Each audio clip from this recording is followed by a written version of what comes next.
din do ding, doopa doopa doopa doopa doopa doo. Hello. Hello. And Hello. welcome, maybe, to Probability of Demise. Oh yes, we're here. We're live. Hello. Hello, Andy Fan. That's from that single viewer, and the first second is Andy. Hello, Andy. Oh, we have two. Dun dun dun. I see on. You know what? I don't think our streaming tool keeps up with the other thing as easily, but whatever. Yeah, it takes a long time to update. Like even if I log in, So you're saying there's like a 5-second delay? At least. So you're saying there's like a 5-second delay? You're hilarious. At least.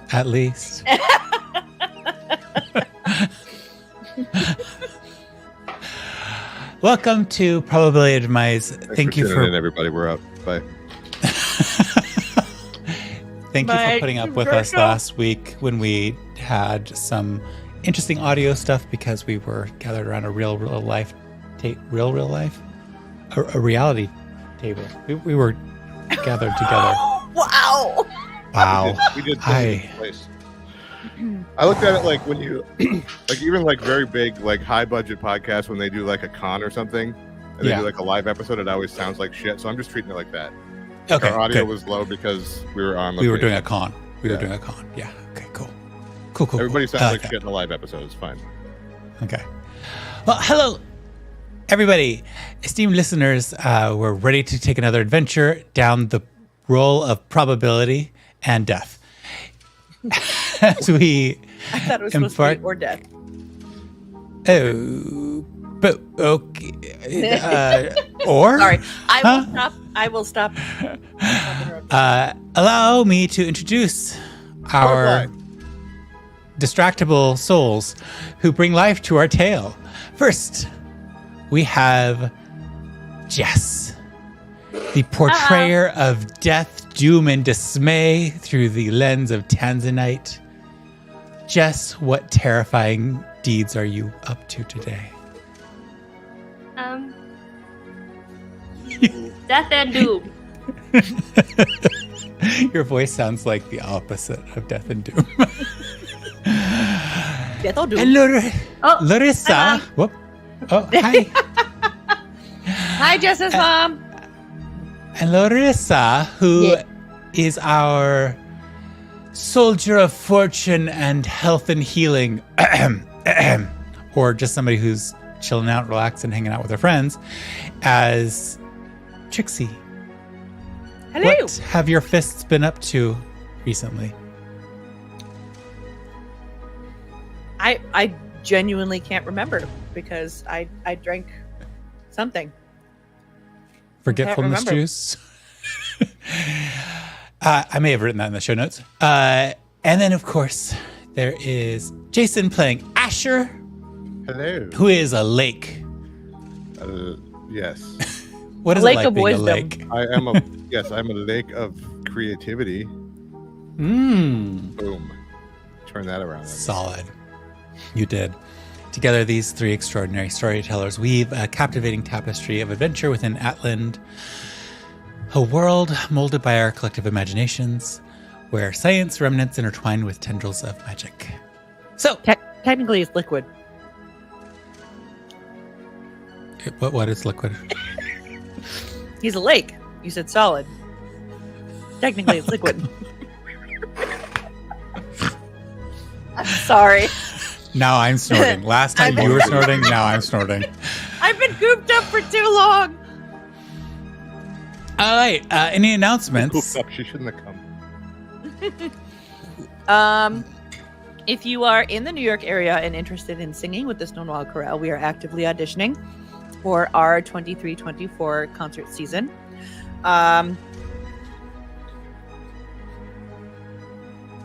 The repertoire isn't set yet, so I don't want to give away any details, but the March concert in particular, we're going to be doing, as of right now, a very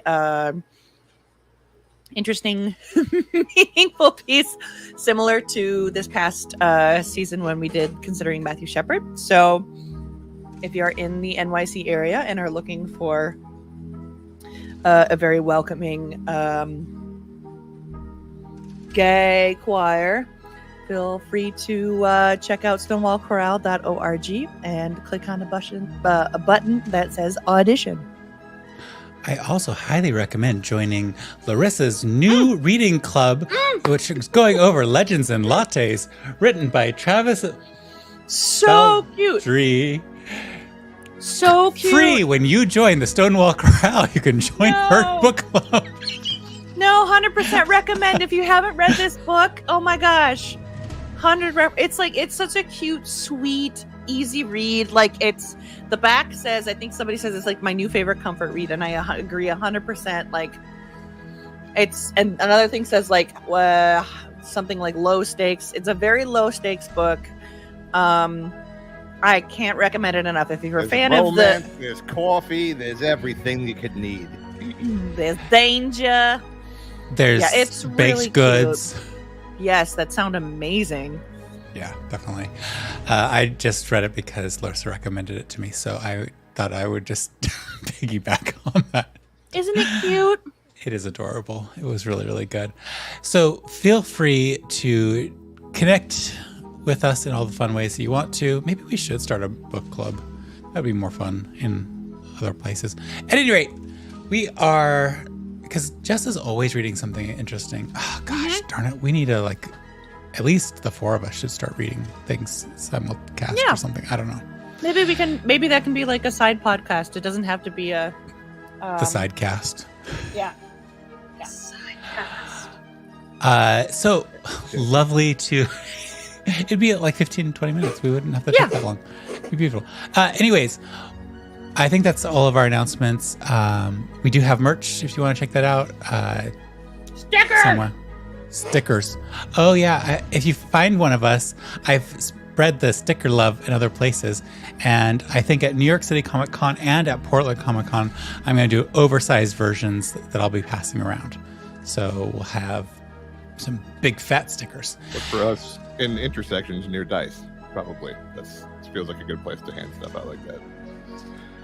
Yeah. We had flyers last year that were very limitedly handed out in intersections near Dice booths. Yeah. I got a whole huge heaping. I think like there were 2 stacks in my cupboard for a while, and then I finally got the last of them handed off to people who probably felt assaulted by my handing them postcards. I still have a box of them under here that just needs to go in the recycling because, like, it's the old branding, the old logo, everything. So it's not really any good for anything anymore. That's the downside about marketing: is as you grow as a brand, all of your marketing material goes to shit. Yeah, well, we're trying to. This has been a practice run of trying to figure things out and learn how to do things. So it's all solid. We're solid. We're growing. We're learning. We're doing things, and it is along with learning and growing. I am sure that there's an absolutely tied-in component in the next segment of our show, which is the word of the day featuring Jess. Where's up? Where's the song? Day. Oh. Word of the day. I was about to take a drink. I'm like, what did I do? Word of the day. Okay. Let me hydrate, Jesus. We are organized and chaotic. All right. So today's word of the day is cogent.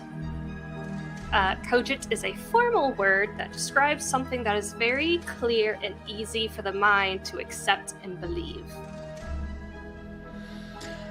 I believe that was a very cogent definition. Well done. Beautiful. Take the easy way. I gotta take something. Lame. Oh, I actually remembered to use the word of the day last time, but I never used the actual roll.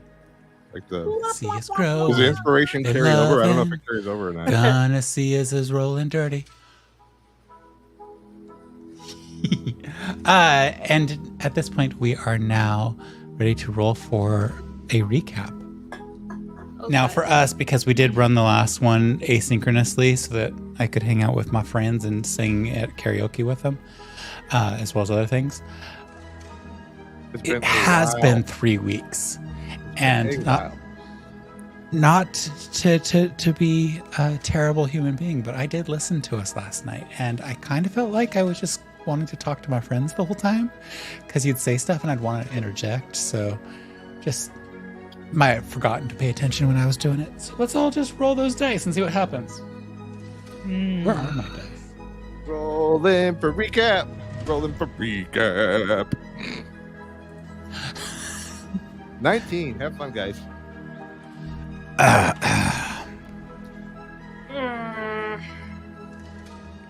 Okay, 16? just I'm gonna stop saying mine. I always just say mine, and then like, they hold out. It's like, what is this game that they're? I don't understand. You first, I'm Rue. so scared Why? Beer. I mean, what's the worst that could happen? that I forgot everything. You first. Everything. Everything. You first, Rue. What? You're just playing this game. Well, I rolled a 7, so I'm awesomely, happily safe. That's the highest I've rolled in a while. I rolled a 15.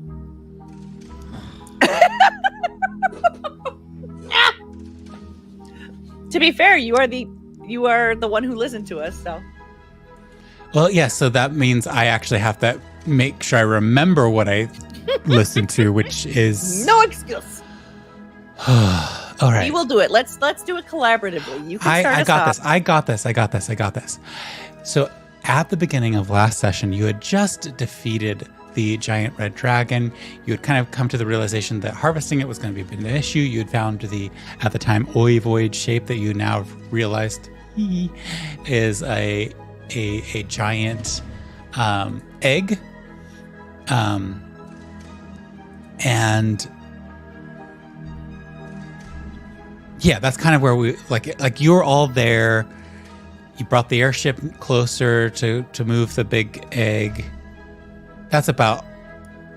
I'm so distracted by. Stop, Jeez. Jason. Jesus. He's doing it on purpose I know. because he's evil. I know. So yeah, so things were happening. It was all good. Now I'm trying to. We Is that found the Shuri's egg, the version ovoid or shape. the original version? Yes. So found the egg, the ovoid shaped egg, and it was kind of like just craziness. I mean, you emerged victorious with a battle against a red dragon. There was the harvesting program. You flew. You got the egg into the airship, and you flew to the tower to collect the reward. Yeah, well, there was a little bit of time where you were trying to figure out how to move the egg, and I'm just like, what are they trying to move it to? You happened to. I'm going to do things in different parts. How about that? That's just because there was like 4 strands. You brokered a deal to get the harvesting done from the dragon, utilizing Grand's brand as an intermediary. I'm not going to describe how that all came about, but Grand basically showed up or was pulled over and seems to have gone into some sort of deal, some sort of magical deal with this tower, something that has given him some minor magical capacities that he did not have before. So that was, a bonding moment where everybody find something new. You also learned a little bit more about the egg that had been tucked into the bunker that the red dragon was trying to get into. So it was trying to get this thing. And then it appears to be alive and yet also inanimate based on the magic spells that you've used that have manipulated it. Asher's animate object allowed it to float, whereas Jess's turn a creature invisible made it invisible. And so those things have happened, and you were able to get the egg up there, and it is currently. You are also distracting. It's currently there. Words can't do it. I love you all, and 2 people before all these things kind of like filtered through. Asher and Larissa went and decided to have a drink and a snack at the bar. And Who the hell is Larissa? So Trixie and Asher went and had a drink at the bar. And it happened to be a very hallucinatory sort of substance that you both failed the con save on. And so I got to have a strange stranded moment where a tiny little random roll of the dice for a tavern substance turned into a little semi-adventure where you, Trixie, traipsed through several creatures' encampments and lairs, and being at the level as you are, they weren't really, they weren't high enough level to really deal with you, so it was kind of traipsing. But you sped through all those different spaces. Asher, you regaled the mountains with song. I did. And Tanzanite were alive. Had to collect you both. I did warn them at the top before they had these adventures that they're in character. They would not remember any of this, so they have no clue, because not only do they have no clue, but Tanzanite, through a combination of obfuscation and misdirection, refused to share what actually happened. Like, even when she failed her roll, she still managed to redirect the conversation, which was very impressive. Congratulations, Tanzanite. That was high honors to you. And they have been talking to the egg throughout this whole time. Tanzanite is very intent upon making sure that the egg thinks of her as its mother, and that it will not kill them. Asher seems to be doing like go to sleep mode, and Trixie's, I think, playing neutral. And so that's kind of where we landed by the end of it. You are enriched by like a bajillion gold coins. You're in a tower full of treasures. I think you have tentative plans to try to return to Tanzanite's father. Shep is now almost fully recovered from the dream that he threw to the red dragon in order to distract it and convince it that your airship was worth following, which was part of their whole trap and plot to get the dragon out of its lair. So I feel like you're in a really good spot right now with lots of options before you. There's you could stay here, get more equipment if you wanted to. You could go back to Overton. You could go back to Canyonville. You could go back to your fortress over in the Marybeard Delve. You could explore new lands. You could go back to the swamp. The world is truly the three of your oyster. Does anybody have anything that I missed that they really want me to make sure we say? Did that so disjointedly that I'm so glad that it's over. You still did it.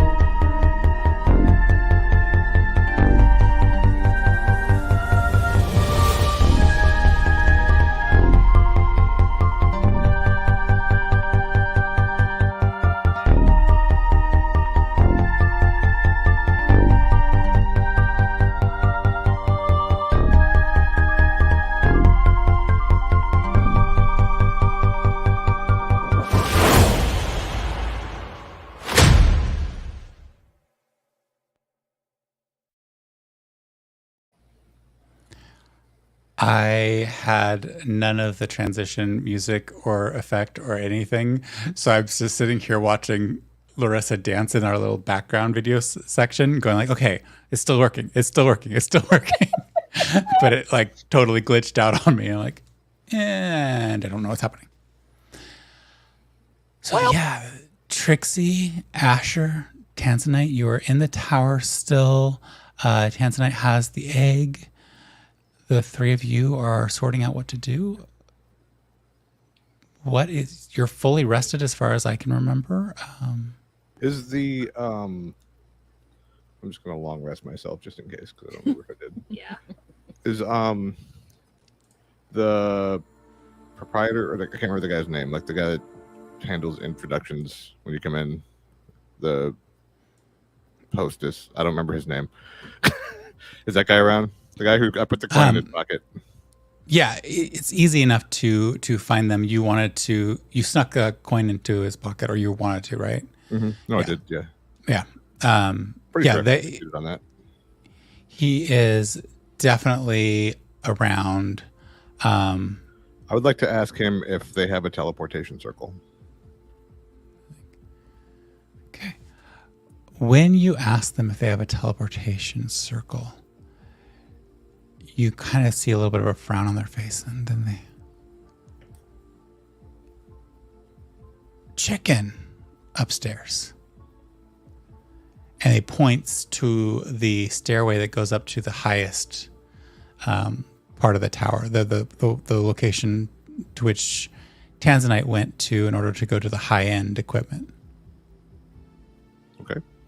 I'm going to go back to my friends. I'm going to go see if there's a teleportation circle so we could take the back directly to Overton without having to fly there.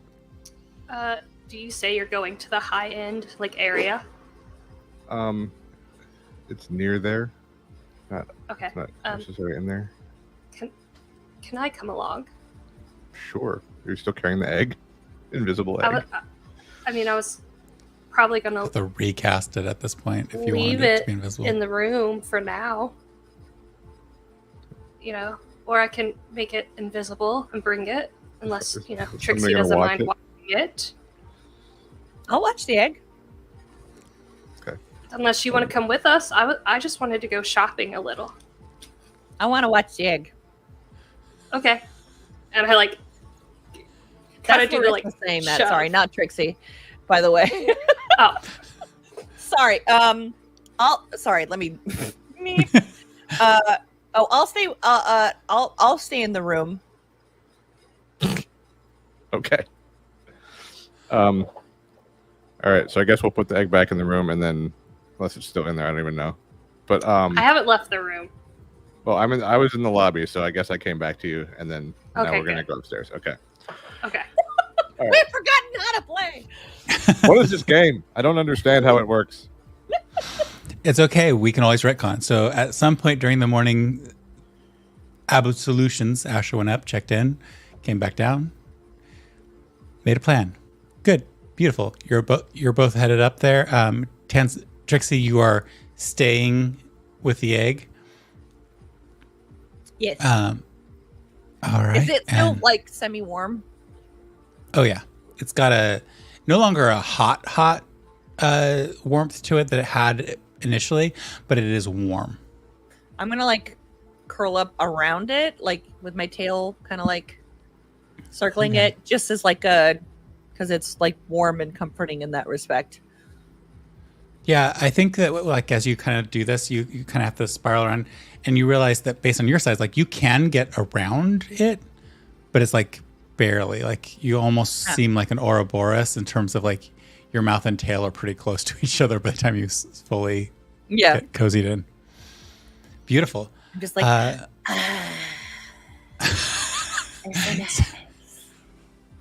in my terrible purient imagination, I imagined the egg and then just Trixie sitting on top of it, like a little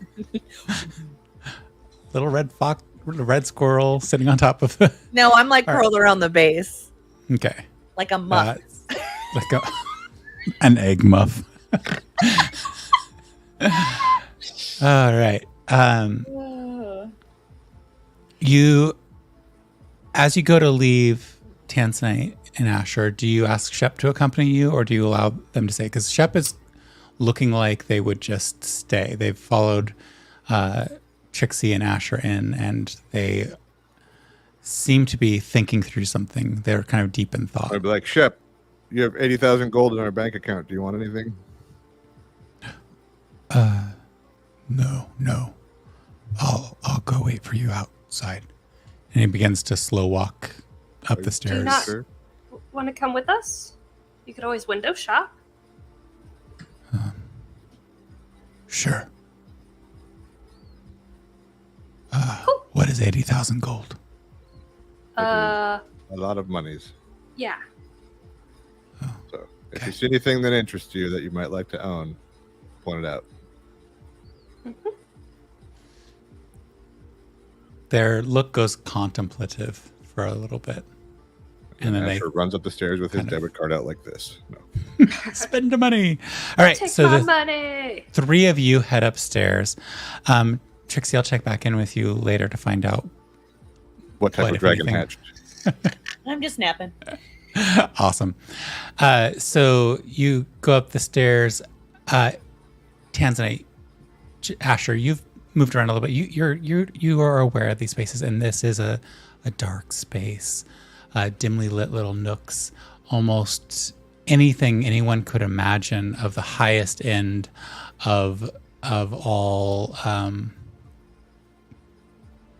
magical relics and tomes is up here, and each kind of highlighted in its own little special place. What are you up to? What are you looking for? I yell for Deneth.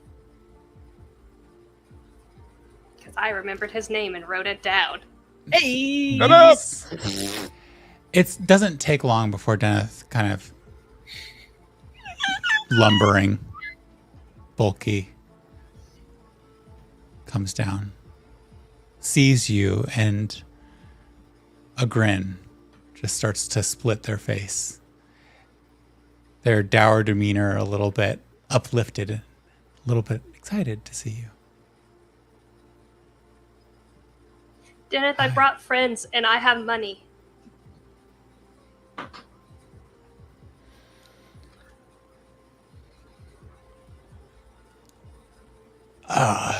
What do you need? I don't need anything. I want things. There's a shift in his countenance, and you see a little glimmer in their eyes. They say, "Oh, and what do you want?" Everything. Oh, dear. I have not had a good shopping spree since I was still living under my mother's roof. My parents paid for everything back then. Actually, I don't even know if they paid. I think we just got it. Emma be nice. Yeah, he begins walking you through and showing you all sorts of different things. Is there anything you would be curious about, or types of things? Are you looking at, like, are you doing like frivolous shopping for like clothes? There are the highest end of clothing, but they all do seem to have, even to untrained magical eyes, but you are trained magical eyes, they do seem to have something more to them. So there's everything from jewelry, clothes, weaponry, armor. It is a massively, like it doesn't seem like there's a ton of stuff, but now that you've informed him that you're in shopping mode for things you want, it seems like there's just corridor after corridor of niches with individual items. The soft velvet carpeting keeping everything hushed, but I would like a new, pretty outfit that is both elegant, but if there's a fight, I can fight. I want a piece of jewelry that does something. And I want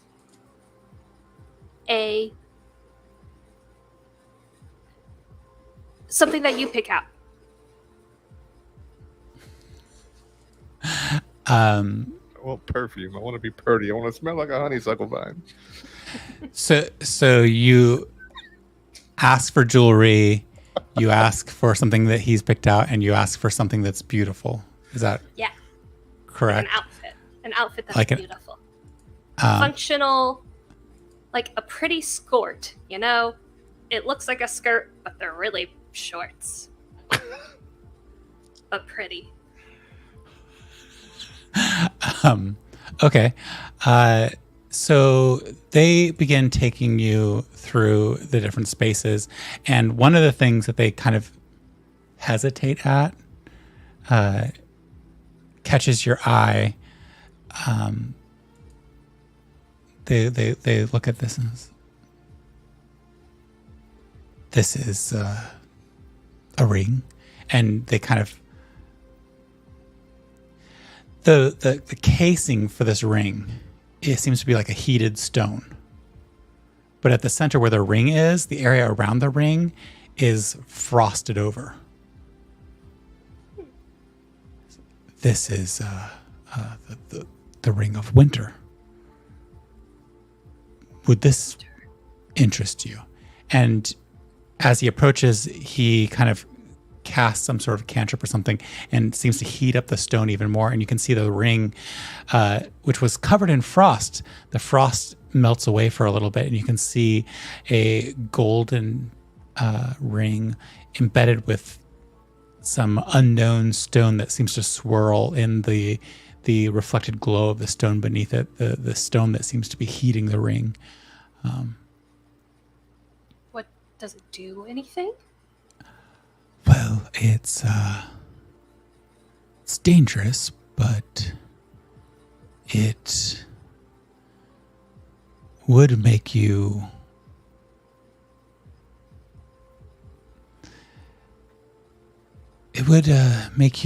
immune to cold, and it has some other components that we've heard about.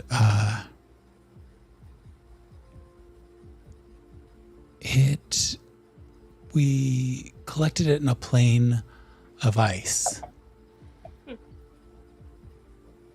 I think I want a necklace. Oh, okay. They kind of move past that, and they keep wandering deeper and deeper within, trying to find things that would make you happy. And they continue going in. They point out a few different things that aren't really jewelry. They point out a crown at one point. They point out a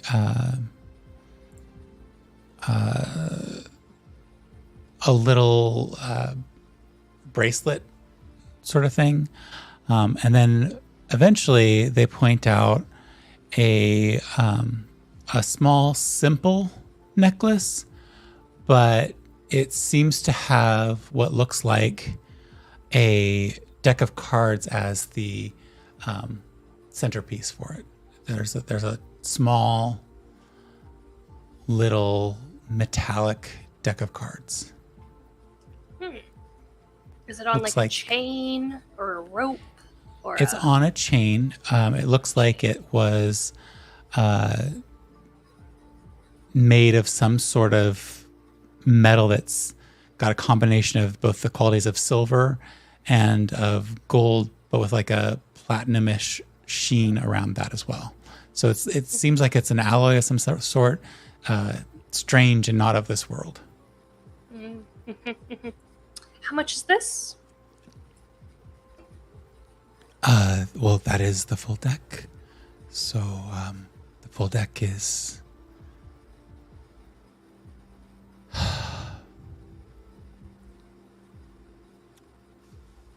we could part with it for 20,000 gold.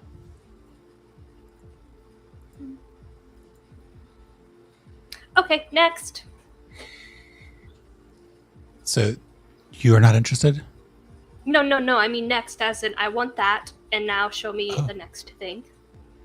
You see he, without touching it, like he puts on some white cloth gloves and he very carefully lifts the necklace up, moves it to the side, puts it in a small little box with tissue paper. And, you know, if you've watched Love Actually, you just remember the...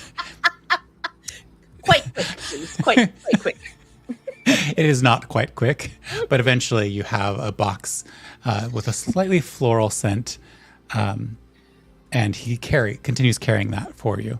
All right, so you said jewelry, you said armor or robes, yes? A robe, a skirt, even a nice pair of boots. Maybe not a dress, like a pair of boots would be nice. Or like fancy gloves.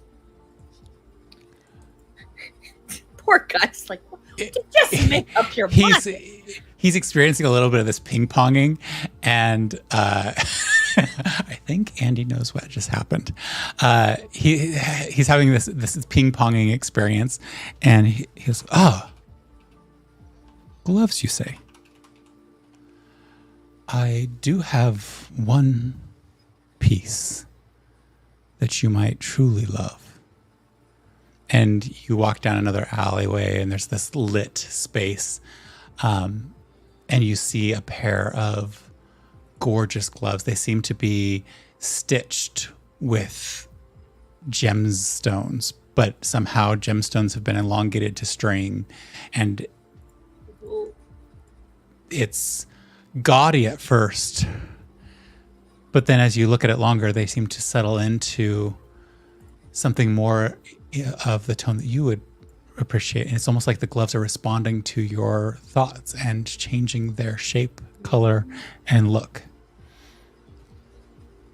These Asher, are... Yes. what do you think of these? I was definitely listening that whole time. You just see a pair of long gloves that what would they have transitioned into based on Tanzanite's kind of mental headspace right now? I don't know, maybe like a gray black with like maybe like a black to gray ombre with Okay. like pretty pinks and purples because she's in a good mood. Like Okay, sewn in. yeah. I don't know. You see that these truly elegant and now very much elegant gloves are sitting there in the case. A little bit of matte mage light helping create a little glimmer of the brighter colors, but otherwise the almost light absorbing black to the gray is just almost makes the gloves feel like a shadow ensemble of their own. I don't know. They seem pretty cool. These would help you greatly protecting your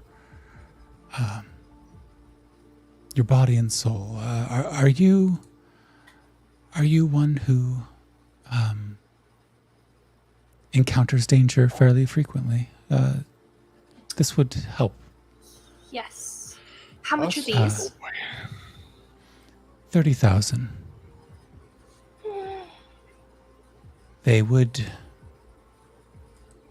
greatly support your fortitude.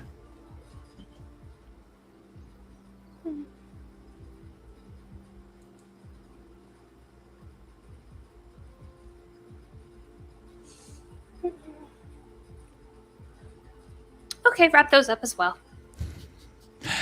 These are treated a little bit differently. An elongated box is brought out.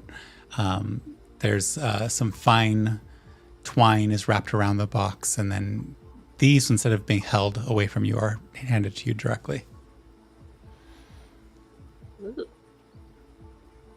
I'm gonna hold them and be like, okay, now you pick something. Well, I feel like I need to do something. He seems kind of like sigh and kind of catches breath for a second. I need to do something to. Well, the gloves will help. You kind of see him like totally stressing out a little bit. Perhaps.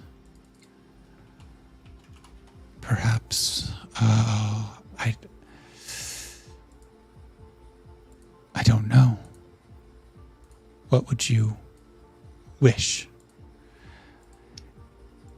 I don't know. Is there anything that you think is really cool that someone else should have, or maybe something you think I would like, or something you just want off your shelf so you can make room for something else?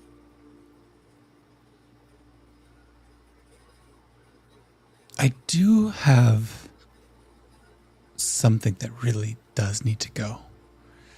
And he leads the three to a series of tomes, and each are set on its own little plinth.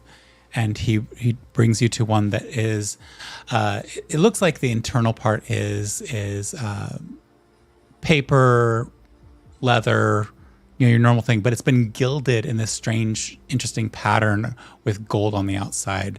And there is a diamond-shaped gold embossing on top of that, and then on top of that is another diamond-shaped gold embossing, and then within that is a gorgeous red jewel.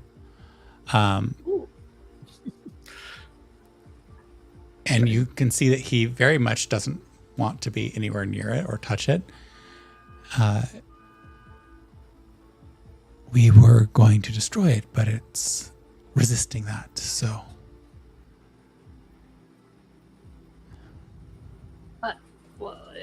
What is it? What can you tell me about it? He looks sad for a moment and goes over and he picks up a small pot of moss. And as he walks closer to it, you watch the moss wither away and die.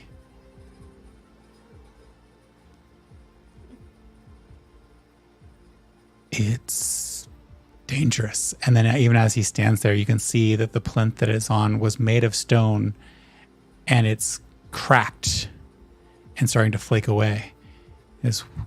We'll have to replace its stand soon.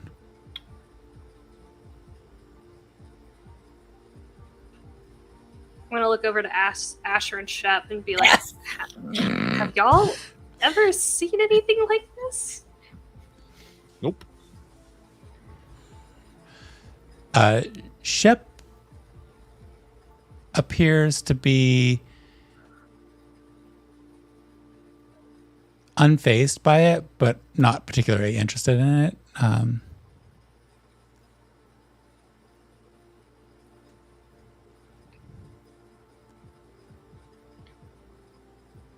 Perhaps it's better for this to stay a secret of the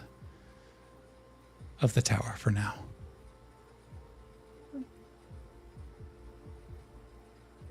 Yeah, I don't want anything necessarily dangerous. What about something Danger more... seems to find us. What about something more frivolous and fun? I like frivolous and fun. Come here. And then he takes you to a different space. And you are...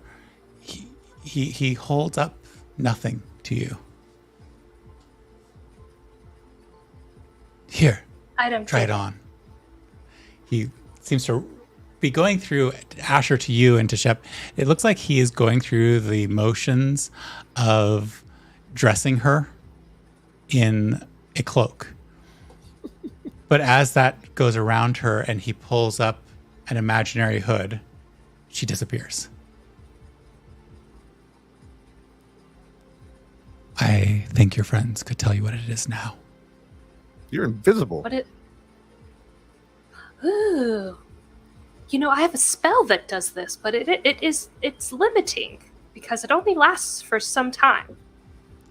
We could wear this forever. It only really lasts for 2 hours, and its recharge is about 12 hours for each hour. So it'll gain an hour as long as you're not using it for 12. You could still wear it, you just can't pull up the hood. So you turn invisible when you pull the hood up. That's the trigger? Yeah. Okay. How much is this? This would be 40,000 gold.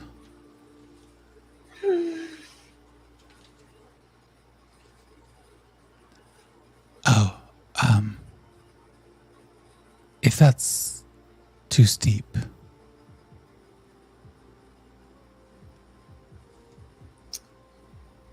Well, it just seems a bit high for a spell I can do.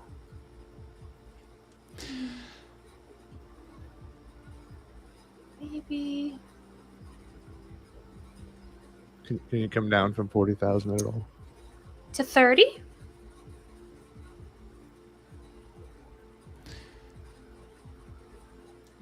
I did help you figure out what that thing was. Yeah. Granted, I was getting myself out of trouble, but... I was curious if you'd be willing to do another experiment on our behalf. If I do it, do I get this for free?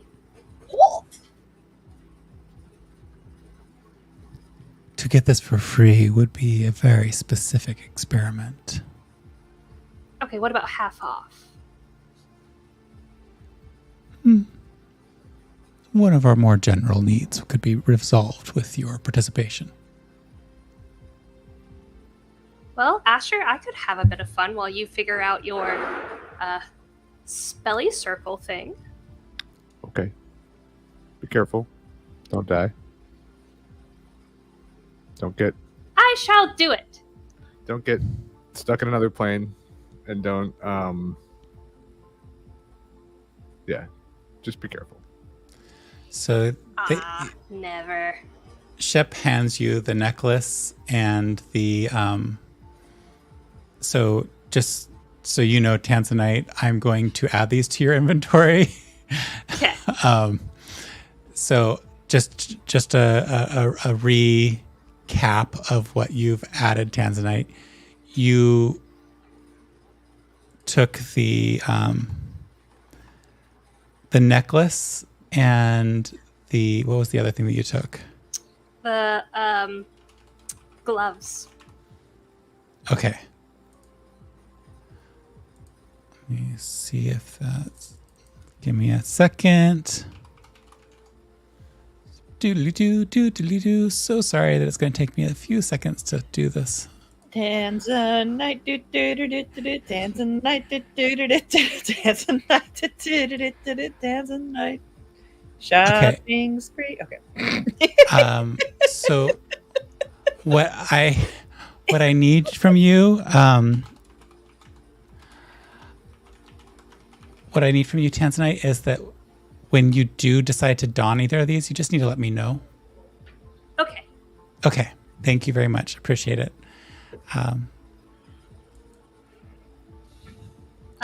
That's reassuring for all of us. Please tell the DM the moment you put this thing on. The third thing I won't give you until you finish your task for them. Yeah. Asher, what are you hunting for, if anything? Armor and guns. Again, you're kind of escorted around. Specifically, like out of character, I have right now. I have a hang on, inventory. I have a +2 armor, I think. Okay. No. Yeah. No, I have a +1 armor, so I would like a. We're in the legendary room, right? So if there's like a plus, like I said, it'd be 3. This is blue and it's 1, so yeah. If there's like a +3 leather armor, it'd be cool. You are escorted around. There is a what type of armor can you wear? Light, medium, heavy? Just light. Light. Okay, so just light. So you are kind of dragged around past a lot of plate armor. He pauses for a moment at a set of studded armor that he kind of looks at it for a little bit, looks at you, looks back at the armor. I sense a bit of you in this, but perhaps not fully.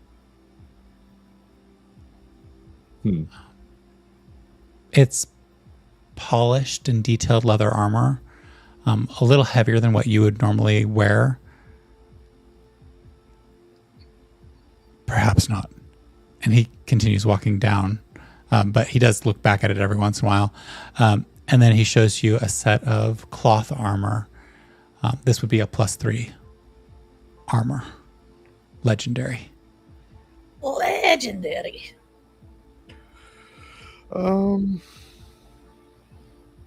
Sure. Tell me about this one. I will let you tell me what you think it looks like, because this is, the visuals are all what you would hope to see. I've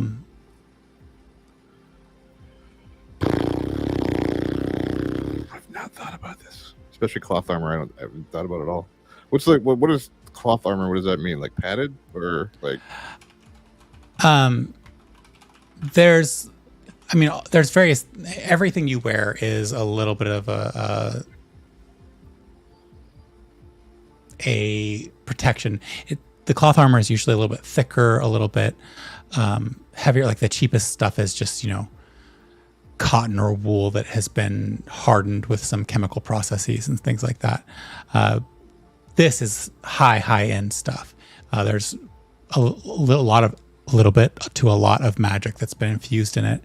There's probably some sort of sparkle to it, for lack of a better word. And the higher end it is, the more it flows and feels like regular armor or regular clothes. So I think it's got to be some kind of suit. Like Asher loves his traveling suits. So okay. Yeah. And also, if he's going to give up like the armor that he's wearing, that he can make look like whatever he wants, and it's going to have to be like something that he wants to wear all the time. So I think like a suit would be like a yeah. That's perfect. So based on Asher's other gear, it's well tailored. It's also just, it looks to be like, looking at it closely at the stitching, you can see that there's some sort of rare metal that was used in the actual stitchery. That some sort of magical process has changed it into looking more like one of Asher's typical, I don't know, I almost jokingly think it's like a tweed, but it's fancy. And yeah, you can see that there's a whole bunch of different components to it, and it is extremely gorgeous for a traveling suit. Would you like us to infuse it with anything, or is it solid as is? What are the infusion options? Well, we could infuse it to repair itself, or that's the low end. We could imbue it with language comprehension so that you just know all the languages. The sky's the limit. I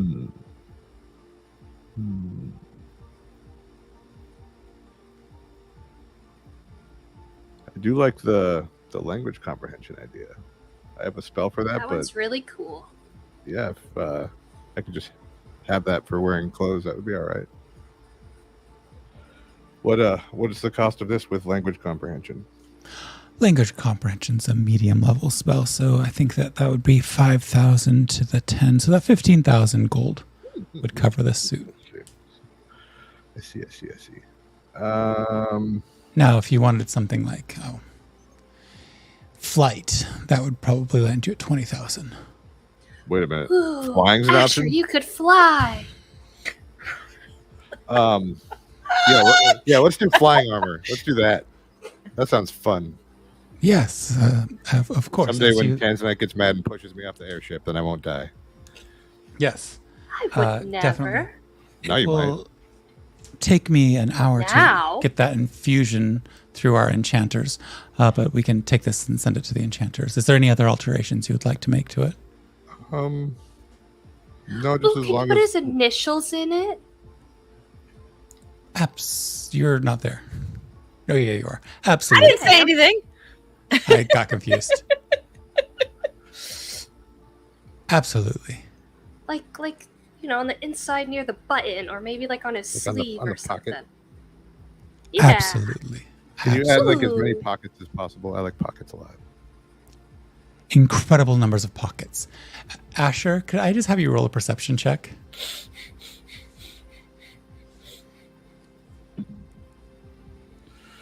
That's pretty good. 30. Jesus. Okay. You definitely catch him this time. His first time, you did not catch him.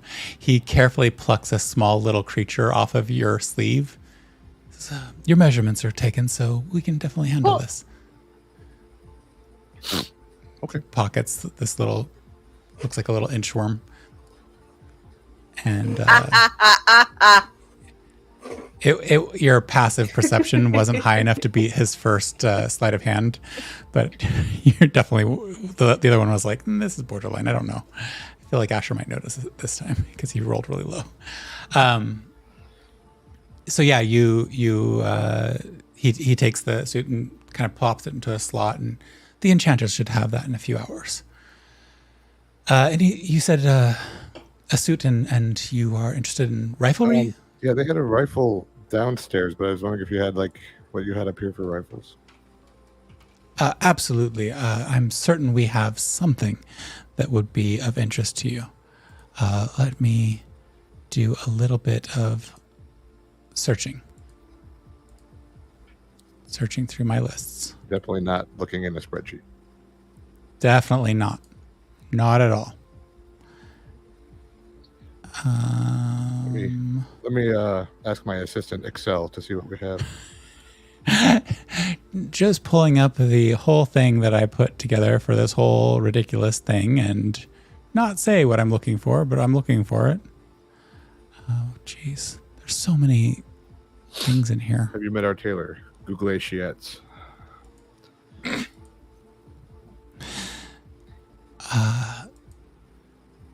Nope, that's not the one I was looking for. Let's go. Sorry, this might take me a couple seconds. Do you have anything else you're looking at? Don't think so. I don't think so. Okay, I am. Do you have to attune that armor? You probably, well, yes, you will have to, because the flight spell is a higher level one. Yeah. Okay. Then I would also like to look for a cloak that does not require attunement. If that makes sense, because I'm running out. I have no attunement spaces. I'd have to totally get that. Let me. No more displacement. No more disadvantage when you try to kill me, Rick. So sad. They sound heartbroken. Okay, I think.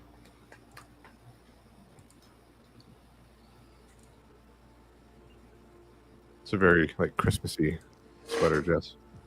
It is. It's from my Christmas contract. Oh, it's like full on. Okay. Yeah. That's so cute. Just said my name. You kind of look like you could be a Pikmin. Yee.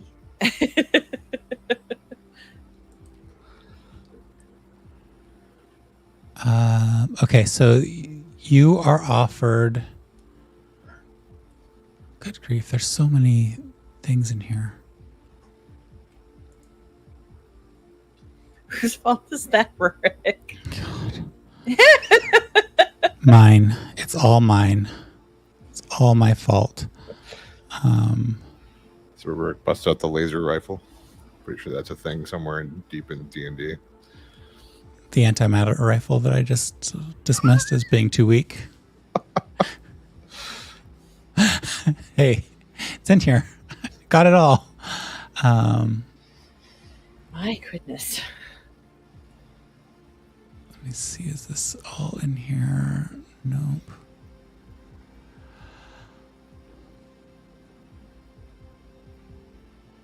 These are just like not rifles at this level. Is that the issue? There really aren't very many, but the ones that I have are just like there's some that I didn't really think through the high level ones. Think.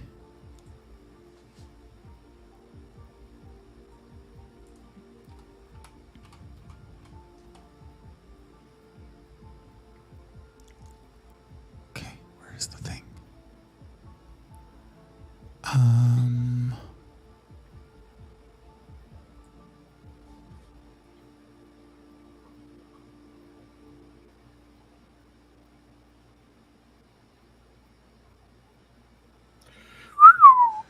So sorry. There's just too many things here. Pirate Queen, do do do do do do. Pirate Queen, do. In my head, like the Pirate Dennis is just standing there, like twitching, like.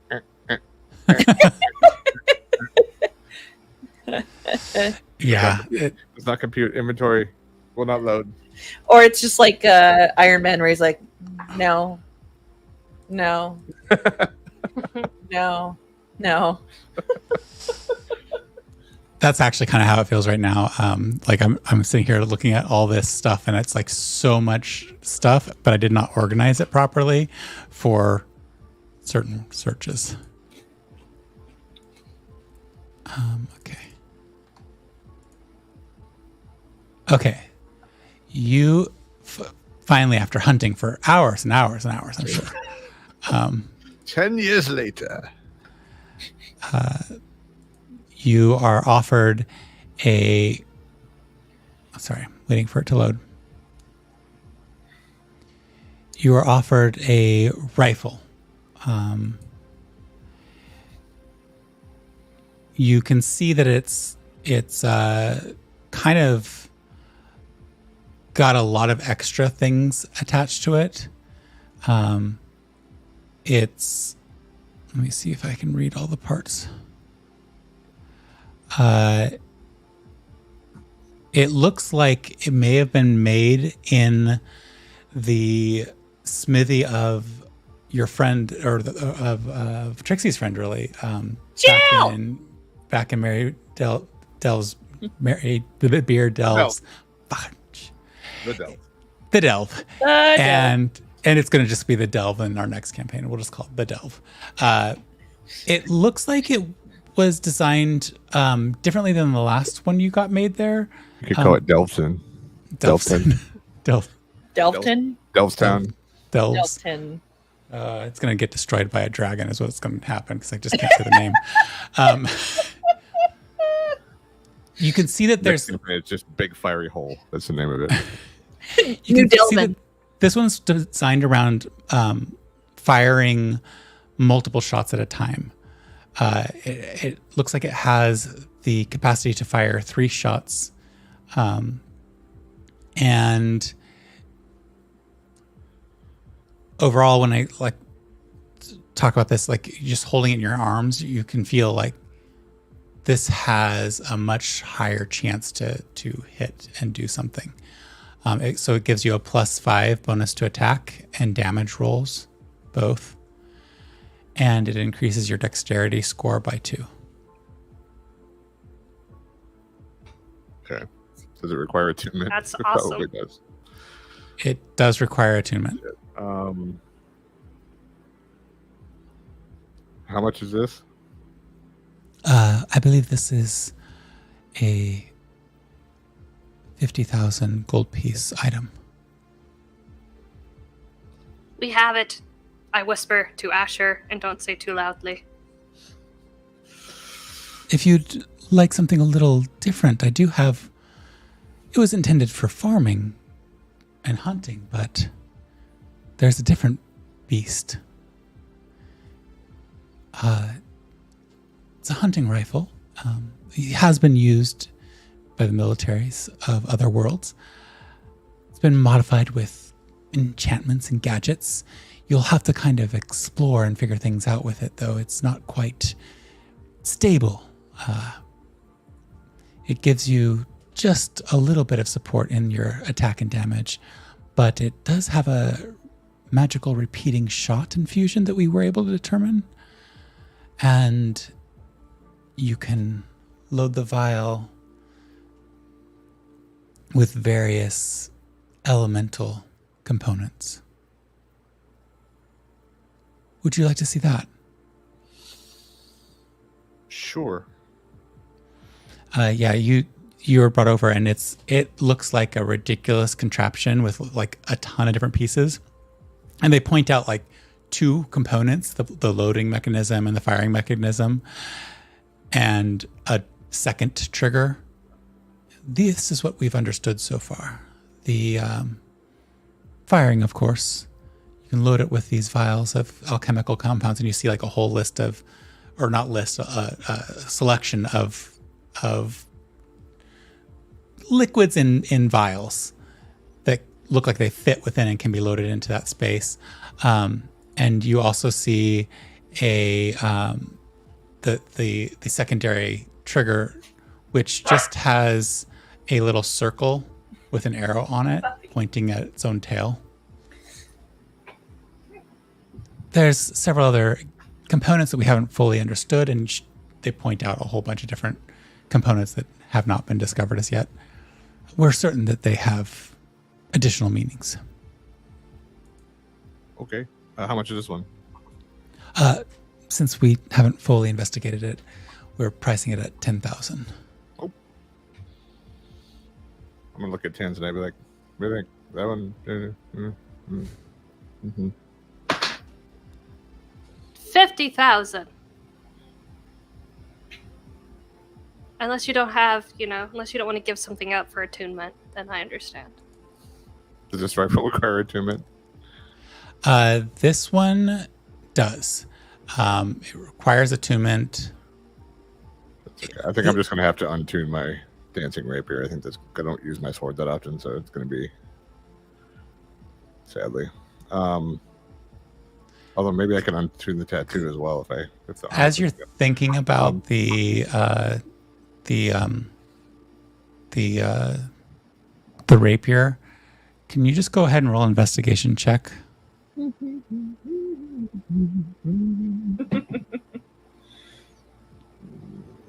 very good. 14. Looking at all the components and oddities strapped to this weapon, you think that there might be a way to attach your rapier to this. You're not sure what that would do. After all, your dancing rapier can hover on its own and do its own thing. But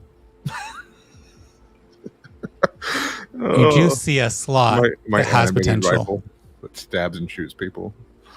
All right, I'm gonna take that one with the. And then I would also like a very the sturdy. 50,000 one? That's the hunting one, has the sword attachment, right? Yeah. Yeah. I'm gonna get the 10,000 one. 10,000 one. But that means I have money to buy more stuff. I lean into him and I go, "We have plenty of money." I know. But I don't want to spend Trixie's or Shep's money. We had plenty of money before that. Anyway, I would like a cloak that does not require me to spend a lot of time with it to be effective.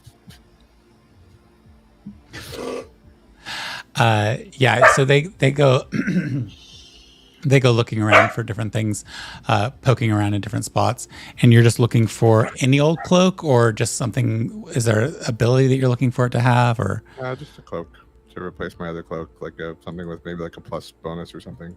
But, they look around for a while, and on the lower floors you may find something more to your liking. The only thing that we really have here, he's kind of like, he's like doing you can see the Rolodex in his brain going. I don't know that we have anything that would truly suit you, except for there is a small collection. And he kind of walks over, and you see kind of a setup of cloaks. They're all very pretty in various ways. So there's these cloaks for sneaking around. There's cloaks for there's not really much that's high end up here around the cloak area. And I'm going to just click another button because there's too much here. We do have another cloak of invisibility. That is a primary seller, but again, quite expensive. Hey, Tanzanite, you want to be invisible together all the time? Well, I mean, for an hour here and there. I was actually going to give mine to Trixie. Because I thought she could put it on and, like, run up to people and punch them and, be standing right in front of them and not even know. I like it.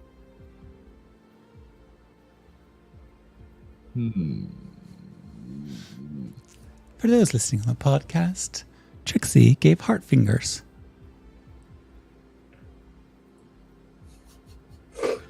I would like to also buy a cloak of invisibility. Let's do it. All right. That'll be 50,000 gold. Okay, I will do that. Or 10,000 gold 40,000? rifle and the 20,000 gold armor. Yeah. Okay, cool. Awesome. That's your 80,000. Great. Money spent. So let me... Could have bought a castle, but instead I bought stuff. I mean, you got stuff. Asher knew what it was like to be Jeff Bezos for a moment. Just buying things he doesn't need. All right. Also, one more question. Do you have a teleportation circle in this building? We're seeking to establish one. The enchanters have been working on that. We've not been here long enough to fully imbue it, but I do believe they're through the day's preparations. Okay, so if I wanted to go to Overton and come back, I could use it? It should be functional for the day as long as we don't lose track and become interrupted in the work, yes. Okay. Okay, so you got the Cloak of Invisibility. Sorry, I forgot already. What else was it? Hunting rifle. The hunting rifle. With all the attachments. And the armor. The suit. Jess, can you subtract 80,000 from our money? I already did. All right. Okay, let me see. So I'll have to finish the armor a little bit later, just because it's expensive and it takes me a while to write all the things up. But I'll get to that, and then the rifle. Okay, cool.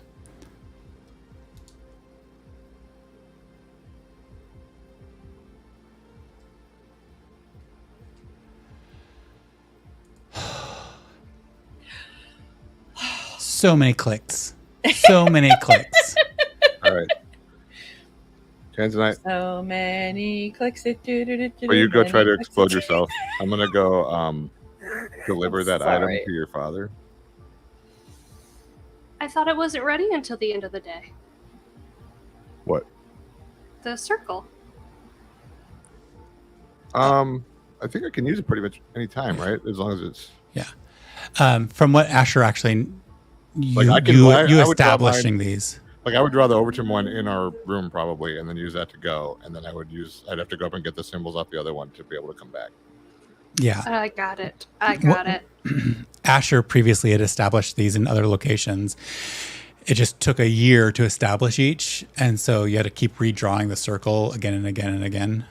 So that's kind of where that all comes from. I need to add this to... I'm really going to split the party, and then Well, I was sort of hoping to see my dad. Okay. I could just buy the robe. I'll tell you what. Do you want me to do the experiment, and then you can go? Oh, wait, no, I have to do the teleport. Never mind, that doesn't work either. Well, I could just buy the robe. I was just trying to be a little, thrifty. But hey, Dennis. Yeah, we're a little crunch for time. I'm gonna just give you the 50,000, and I'll come and do another one another day. Excellent. Okay. Let me get you. Excellent. This is what happens when you leave me alone too long. The puns start coming. we now know how to prompt it in the future. All right, so you both do that. You see that Shep has had a little quiet conference as you were negotiating out your plan for what you wanted to do, and has come back with a bag in his hand. I'm ready. Okay. How much of yours did you use? If it's too much, I can put it back. No. 20,000 gold. I don't know. Has this little tiny bag, like smaller than a coin purse in his hand. Now Shep is taken over by a sentient evil blob in a bag. Possibly. All right. So the two of you are flying out to the teleportation. I'm going to refocus on Trixie, who's been snuggling an egg. I was Or gonna. no? Well, we have to go get the egg, so I was gonna go to Trixie, Okay. get the So- egg, and I was gonna do one little thing. Okay. So before you do that, let me find out what's happened with Trixie during this time. Trixie, you've been alone with an egg, getting warmed up.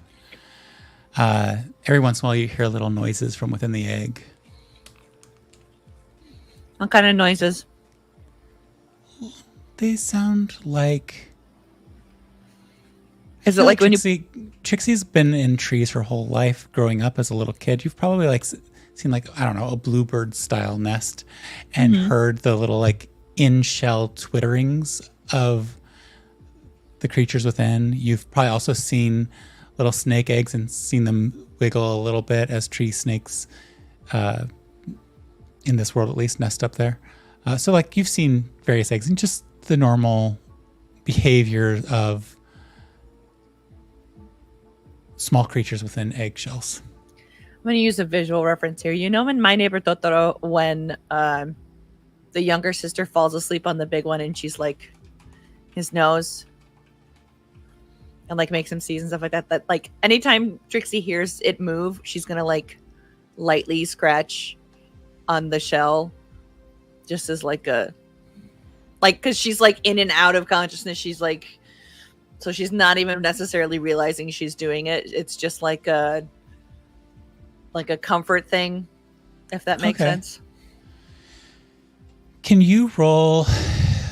I don't know if this, I feel like this is an intelligence based thing and I'm trying to decide if it's a nature check or I feel like it's either a nature check or an investigation check. You decide, but I would like you to roll that.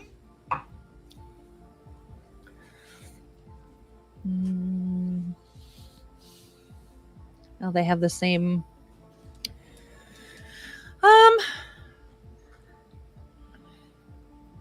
I don't think she's actively inspecting it, so then I would lean towards Or like nature. a nature check. So that would relate better to your experiences with creatures in the trees and stuff like that. 17. Thank you, Andy. The 40,000, not 50,000 for the invisibility cloak. For both of you. Sorry. 17. Yeah. I had all these numbers written down and I didn't want to pull them back up on the list, so I was going too fast. With us, actually 17 is not bad. You've Considering I only have a +1, I know. the gestation of small creatures and eggs is something you're somewhat familiar with because of seeing, and for birds, it's quick. A month or two, and then there's baby chicks. But you've like listened into the different sounds, and you've kind of these sounds as you kind of like poke back, and its response is not being quite in time. You get to the opinion that this egg is still early in its gestation. And the more you're sitting there, just based on the fact that it was underground for who knows how long before that, it probably takes a long time for such a large creature to hatch. So you just kind of have this feeling that it's probably not going to come out anytime soon. You've got time, like maybe a lot of time. Okay. Anything else you do while sitting there? Or just kind of nap and relax? Yeah, I'm just like snuggling this egg because it's like it's warm. I'm still kind of like sore and like groggy from the night before. Still not sure exactly what kind of happened. And yeah, she's just kind of like tired emotionally and mentally with like the fact that they've just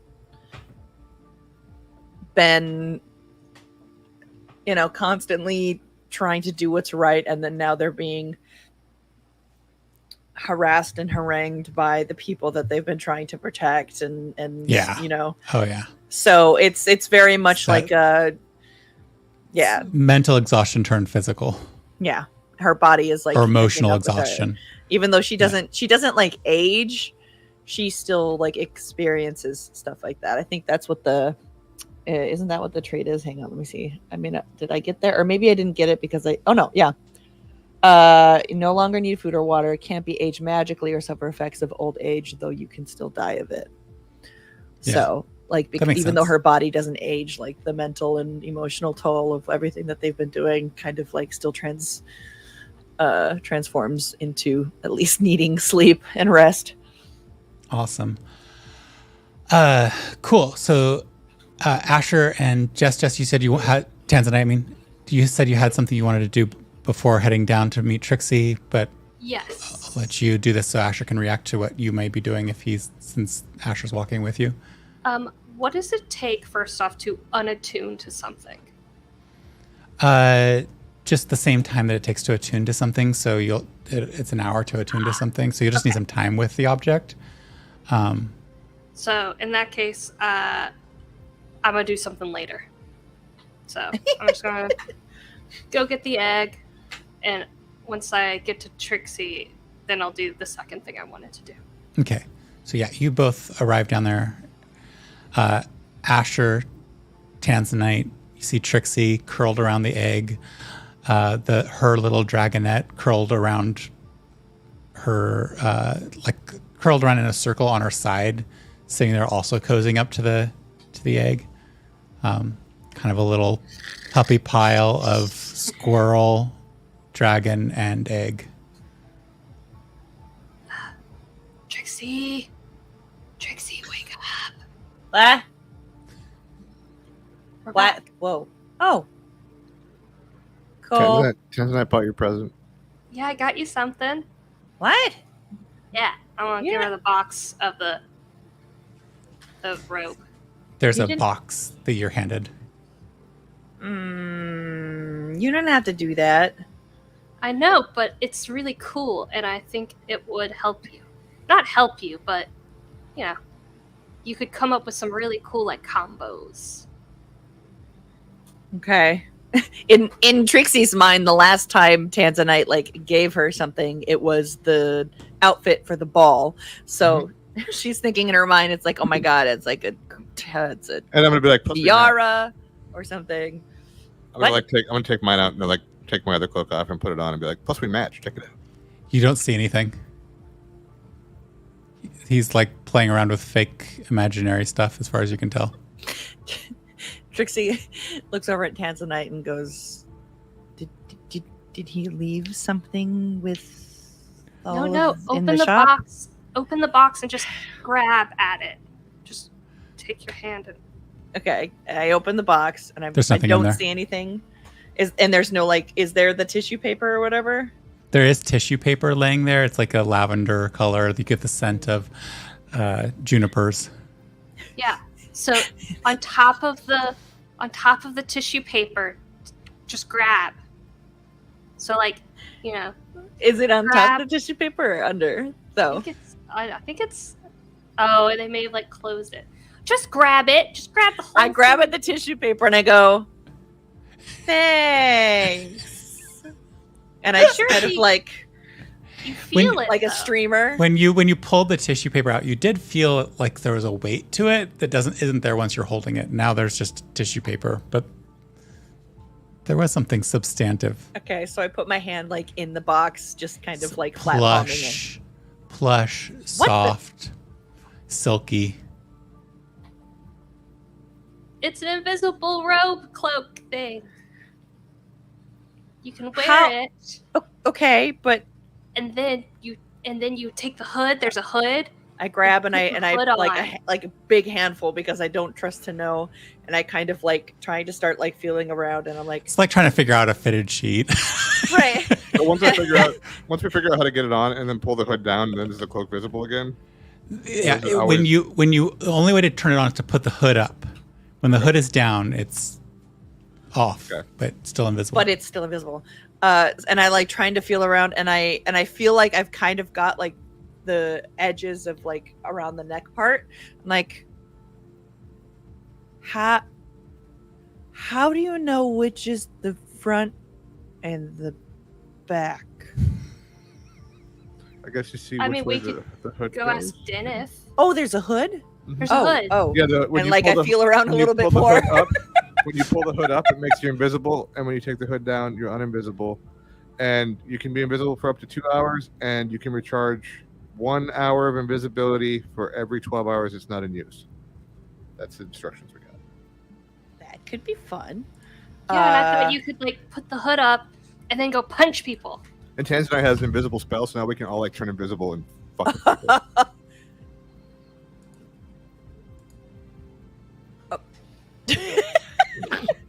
Well, that certainly has potential. Okay, can I give this to one of you to help me put on, because I'm not 100% I understand, but Since I just put mine on, I will take hers and like figure it out and put it around her. Yeah. Okay.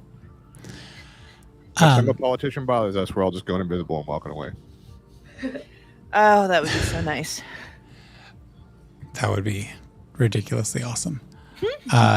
So just so you both know, you do have it on. It is an attunement slot. When you take the hood and put it up, you do turn invisible, but it does not recharge while unattuned. Okay. Cool. Beautiful. So 2 of you have that in your inventories now. You might have to refresh Trixie because I had to click buttons. Mm-hmm. You also don't have to attune to anything right now. You know, we could always just have it. I was going to do it like when we're on the airship because we're leaving here in a minute. So like, it's not that. my slots are full, so.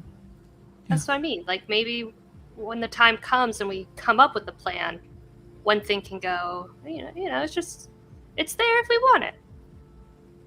Okay. It's fun. Okay. Fun toys. Okay. Can you attune to more than 3 items and then just swap them out? Is that, or can you only be attuned to 3 items at a time? You can only be attuned to 3 items at a time, so you have to unattune and then reattune, but it's the same amount of time to unattune as reattune in my version of the rules. So, can you attune to something while you're unattuning to something else? That's what I do. That's the math. Because I think there's lots of interpretations, but in my world, if you're attuning to something, just let the thing that you're unattuning to be unattuned. It shouldn't be. Otherwise, it's an hour. Yeah, exactly. But you still own the item until you. Whatever. Okay, cool. It's not like World of Warcraft where it's soulbound to you. No, not soulbound. You could trade it with your friends. You could give it to your friend. Yeah, whatever. So, Tanzanite, you've gifted the invisibility cloak. Asher has helped describe it. Trixie, you are currently wearing it. I'm gonna just kind of stretch for one more time and then kind of sneakily walk over to Tanzanite as I'm walking and then wrap her in a hug. Aww. Sneak attack damage. Roll for hug. You take 260 points of hug damage. All right, so the 3 of you gather there. Shep is playing with a little bag of sand. Are you coming back here? You said you were going to teleport, so. Oh yeah, we're gonna teleport the egg to Tanzanite's dad and then come back. But I have to go get the symbols off the portal upstairs first. Are you okay to stay here? I'm going to try something that might be helpful. Okay. You want to tell us about it? Well, I have, and he holds up the little bag. Sands of sleep. Ooh, what does that do?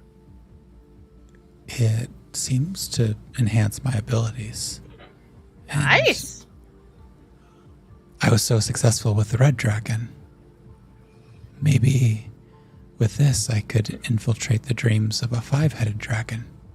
Oh boy.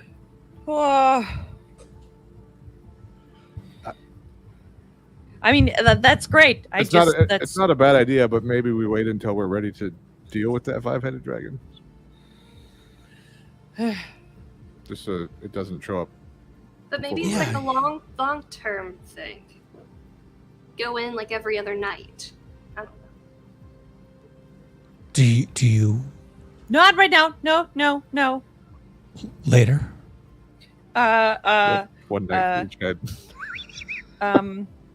Let us let you know when.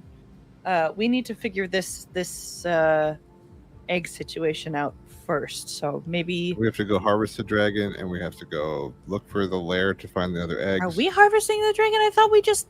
We have to bring Grand over there. No, we told him where to go. Oh, did he go on his own? Yeah. Maybe I'm remembering this wrong. Right? You gave him directions to where it was located at. Yes. Oh, I Because he thought wanted knew to get out of there. He so- seemed You're nervous about safe passage, but other than that, he seemed to know what you were doing. Oh, does that mean we have to remind Bonnie? Bonnie was supposed to meet us here.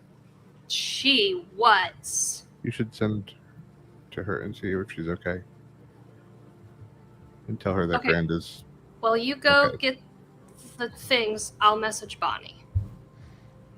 The things. It's Okay, like- I will So are go. the- I'm going to leave and go up symbols. to find the Yeah, portal and symbols. write the symbols down and tell them to not erase it today. Yeah. You go up and they're just to abbreviate that little piece, unless you wanted to dig deeper into it. They're like your own people. They're trying to establish a magic circle for teleportation. They look at you as like, we're just going to keep reaffirming the circle until we got it solid.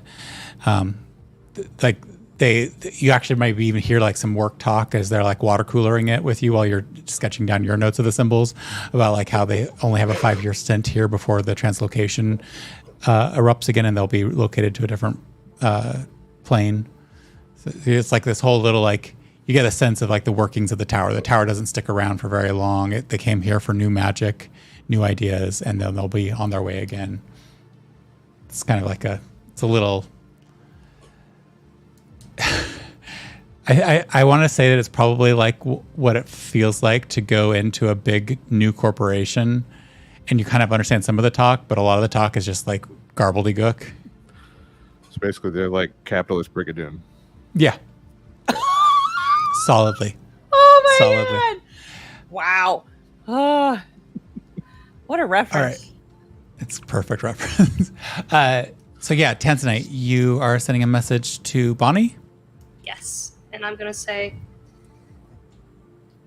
Bonnie, we arrived at the tower,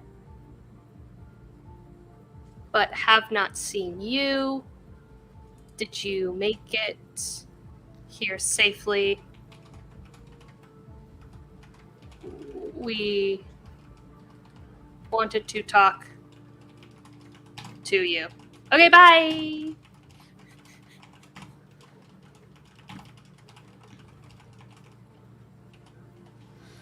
You get a bit quickly, like distracted.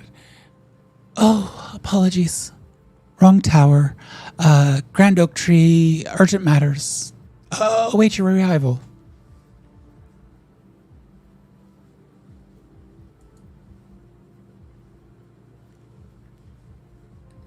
Trixie, I think she's at a different tower? There's a different tower? You get another message not too much longer, so it kind of interrupts as you're both like having this concerned chat. It's like, sorry, was busy. On my way. Merged with a tree. No big deal. And you feel that cue that lets you reply if you would like to. Okay. We will be at the tower when you get here. I hope you're not a tree for long. Grand. Okay, bye. Grand. Trixie's like, reminder about Grand.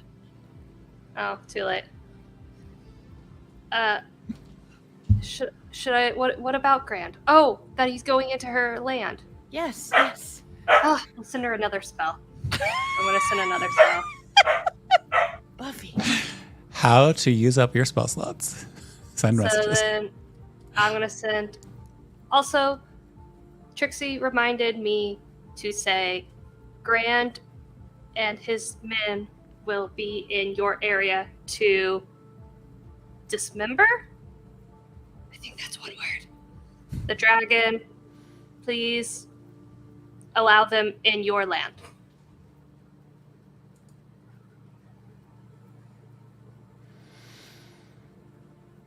Beautiful. So, however y'all are handling this, you seem set. You don't hear a message in reply, but are you gonna go teleport? Whatever. I can't say words. Okay, so Bonnie's on her way. I feel like someone should be here when she gets here. Sorry, I think Larissa's dealing with Buffy, who's barking at Willow for something. Yeah. Is this enough time for Asher to come back? Yeah. Oh, yeah. Okay. Totally. So I will come back in and be like, okay, and I'm gonna start drawing like the other thing on the floor here. Mm-hmm. I'm sure they love when I draw on their carpet. That's probably great for them.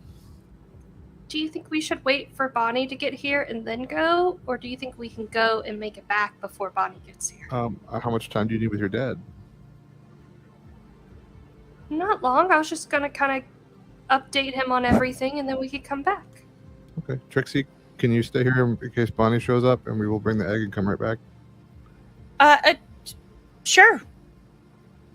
Sure. Maybe Shep can stay here with you just in case anything goes wrong. Yeah, sure. Okay.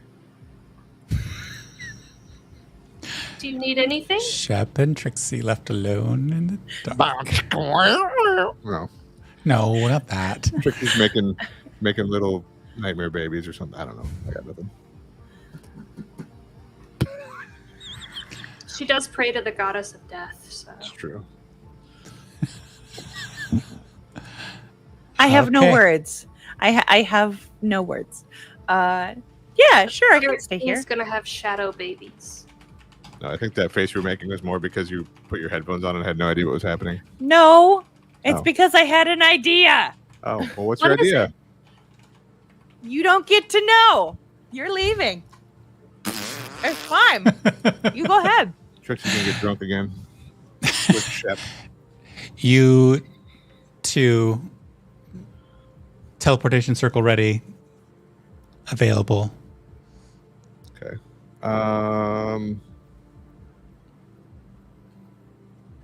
I'm gonna, wait. And, okay, so this is, okay. Right before we leave, I'm gonna make the egg invisible. Okay. Disappears from vision. Picking it up. Yeah. You see her awkwardly doing the waddle of heavy object that she did before with an invisible egg. It looks like she's pretending to carry something. And then you... Yeah. I will say old tavern basement, a good place for visiting with a dragon egg. And then I activate the portal and like put my arm around her and the egg and like go through together. And they're gone. Shep looks at you, Trixie. Didn't they just invite me and then uninvite me?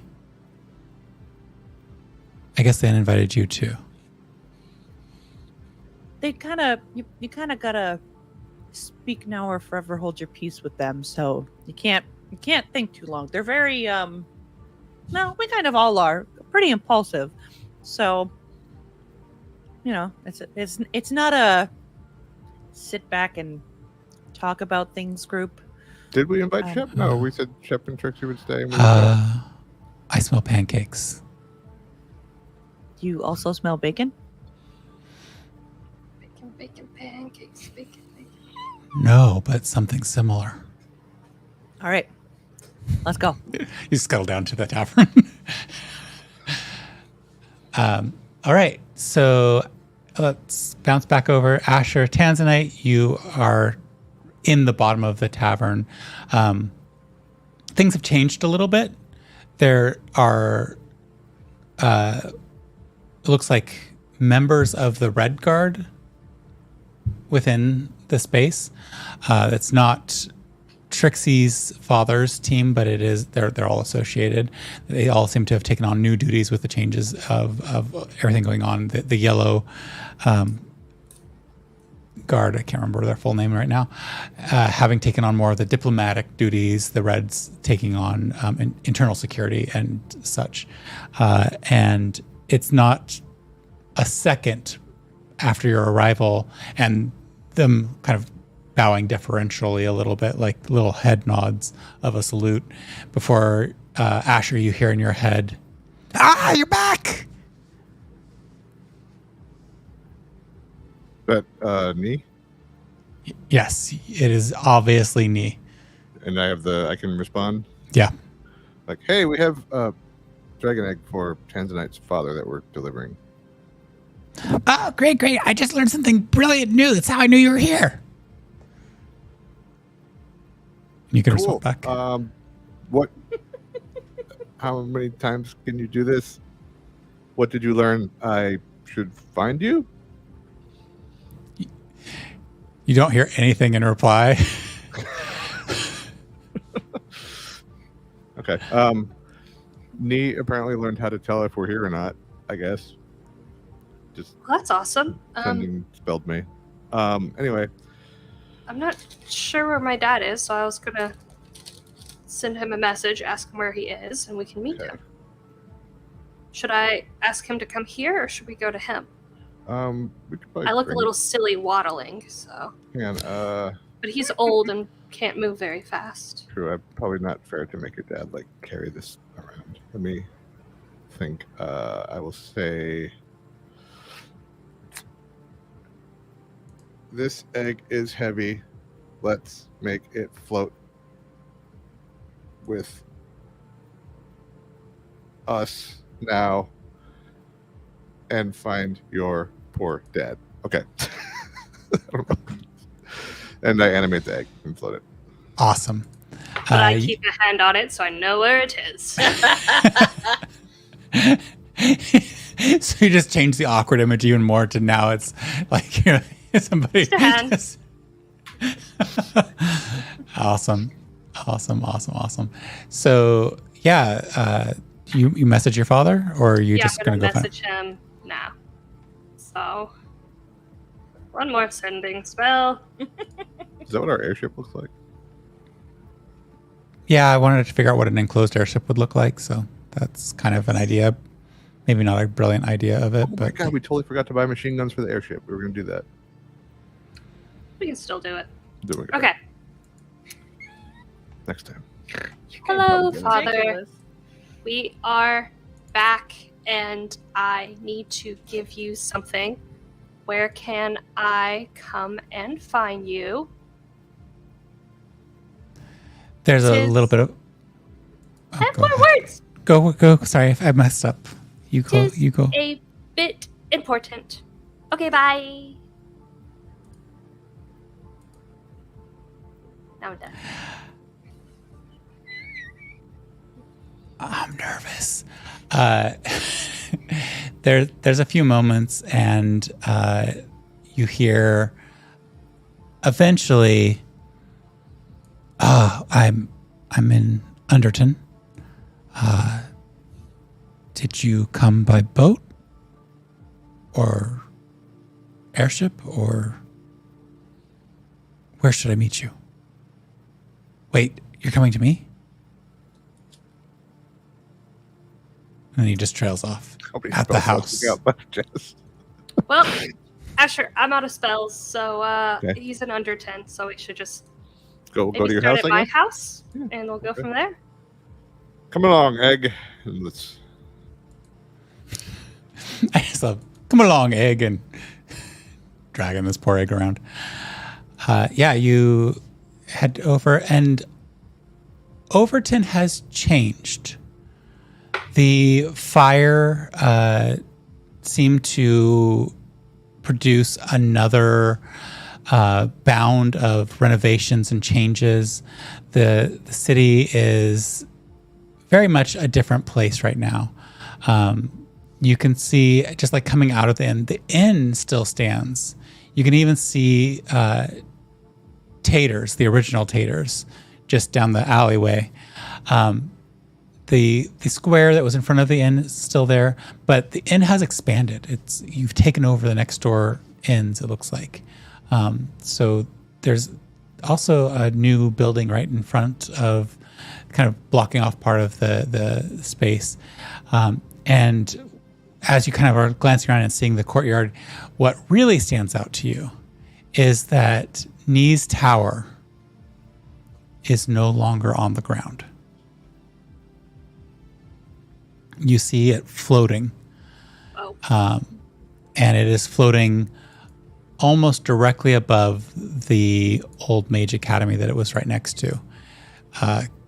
You might even think to yourself, well, he really didn't like them very much, so getting away from them seems within Nee's thinking, plans, and abilities.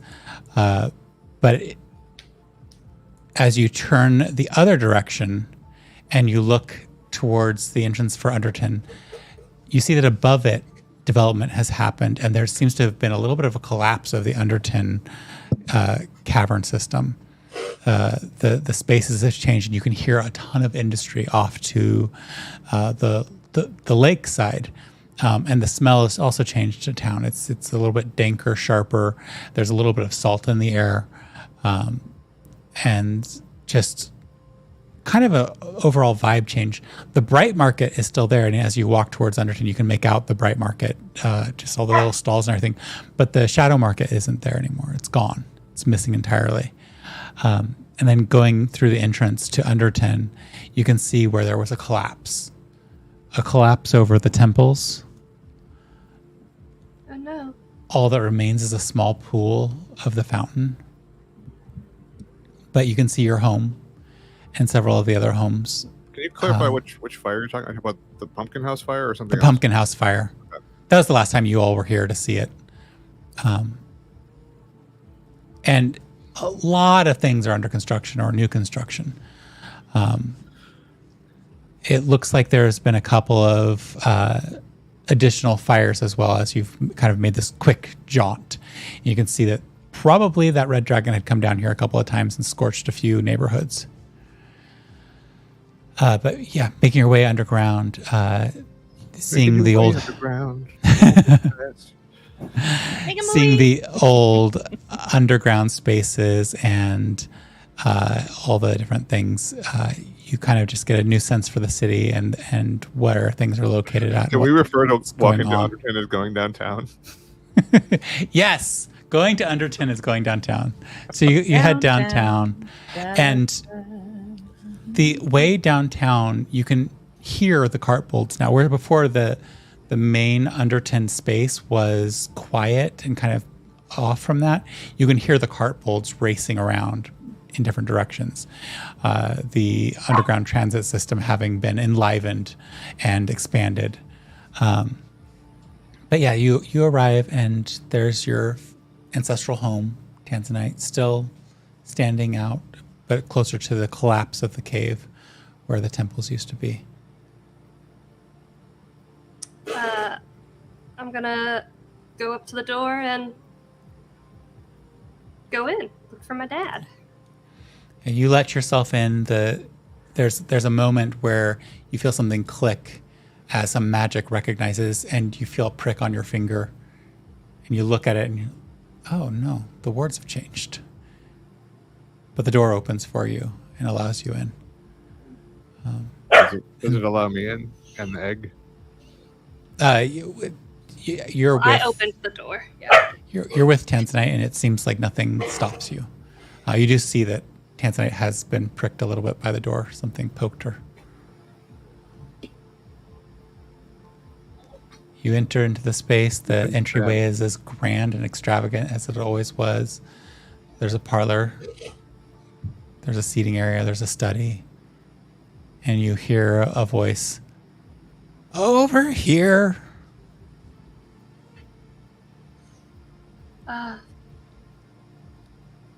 Should we maybe possibly find you a new home? One that may not collapse in on itself? It wasn't a problem. Just brought new life to the underground. The kids did that. He kind of tilts his head in the direction of the cave-in. A little rabble-rousing. I see. So you're safe down here? Safer. Demons can't get through, which is nice. Didn't know that was a problem. Yeah. You know, we deal with the small stuff. You deal with the big picture. Well, speaking of that, and then I'm going to basically undo my concentration so that the egg is visible. Yeah. Releasing concentration is almost a relief. Like, you know, when you're really focusing on something and your mind is just constantly, like you're working through a math problem, you're trying to keep it all straight in your head. This is the opposite of that. This is, who cares? And suddenly you're released and the egg is visible. We found this after defeating the red dragon, and we believe that the red dragon was collecting these. So there might be more, and we can try to go find them if you think we should. But we weren't sure what to do with this one.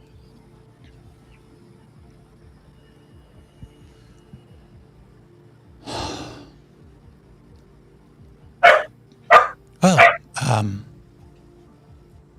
I'm supposing, as I just said, and I will hold myself accountable for what I say, I suppose. The small things are in my purview.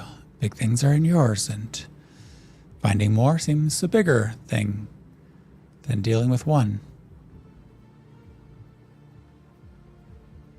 He just stares at the egg. Consternation on his face.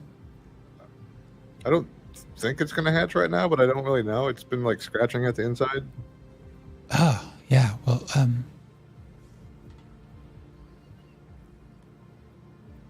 Nee and his friend might be useful. Is that Emerald friend still living at the tower? He looks at you. There's a deep sigh. Next door. Like next door to here? He just breathes out. He just growls a little bit. Apparently, she likes to be underground. I see. So Nee's in his tower. She lives next door. Yeah. And she's always asking for things. I'm guessing she asks for ideas a lot. It's exhausting. But the mushroom hedge is looking beautiful. Yeah, so I'll call her over. Why don't you two, you've had a journey, settle down. And he kind of walks a large circle around the egg. I recommend recipe books, do-it-yourself books, anything to give her like an idea a day that'll last you some time. You see him nod, and then just roll a perception check, either one of you, Tanzanite or Asher. You said a perception? 31. Yeah. Oh, nat 1. Tanzanite, you don't even notice, but Asher, you see an empty section of bookshelf. Oh, I see you've done that already. Trying. And truly trying. He walks out of the space. You can hear him hit the entryway and open a door. If we give her the egg, is she going to make another really idea-hungry, needy dragon? Maybe we should hide the egg if she's coming over? I mean, Does it she's matter? a dragon. She should know what to That's do with true. it. Yeah. I hope. The only other dragon we have is missing, so. Okay. As you confer and have this discussion, after a while you hear like a long-suffering sigh and 2 additional voices. Well, and then we could do this. Oh, and maybe if we do just all this, like it's a tunnel vision of noise and annoyance.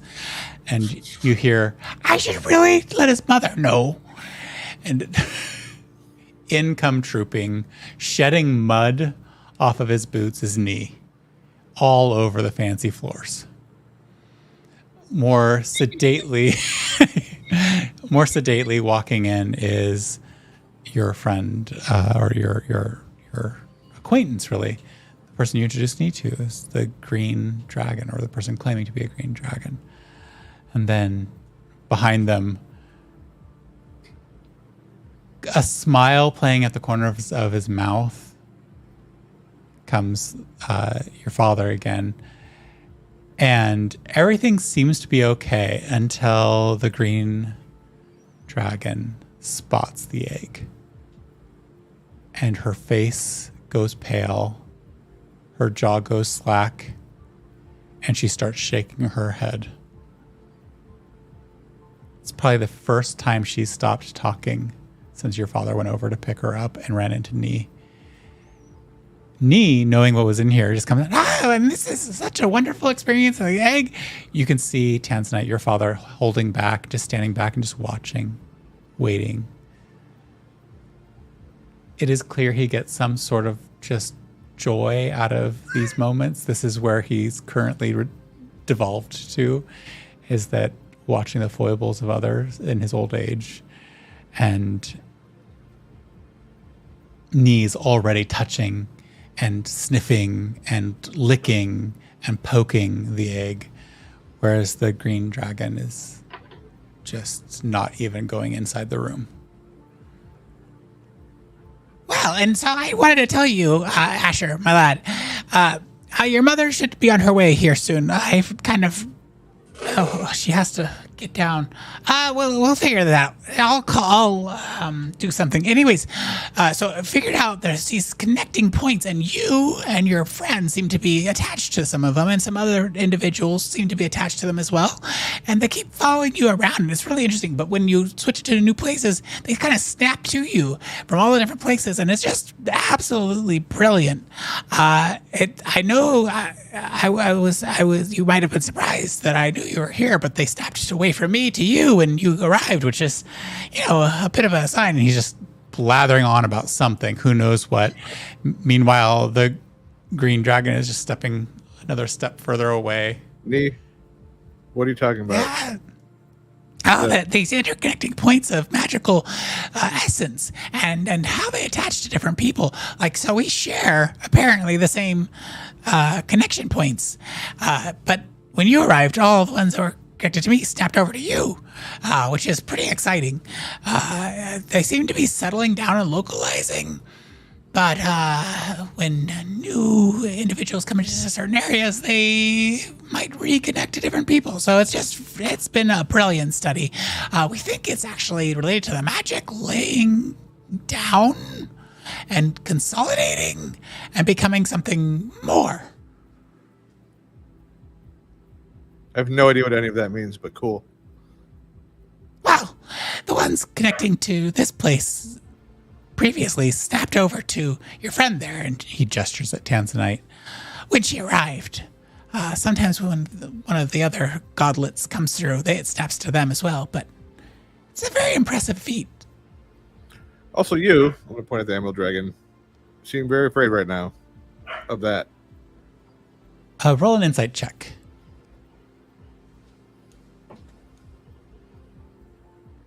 22. 22. She's easy to read for you. It's not mortal fear, but it's a different type of fear.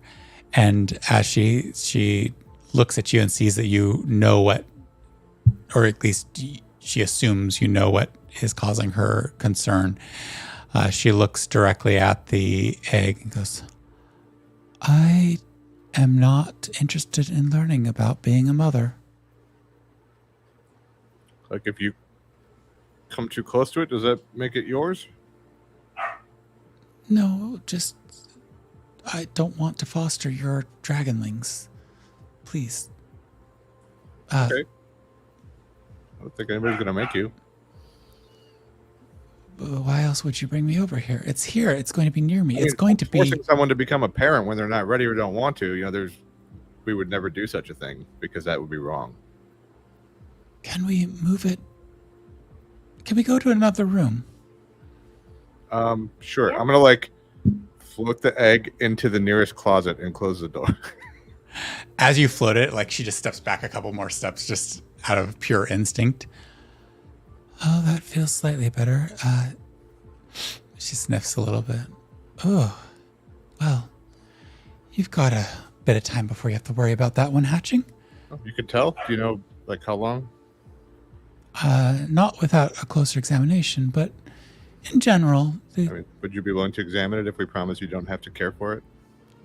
I don't Or want even it in to imprint general. on me. Oh, okay. It Even might have in been printed on general. Tanzanite already. We're not sure. Well, you said in general, my goddess. So I think that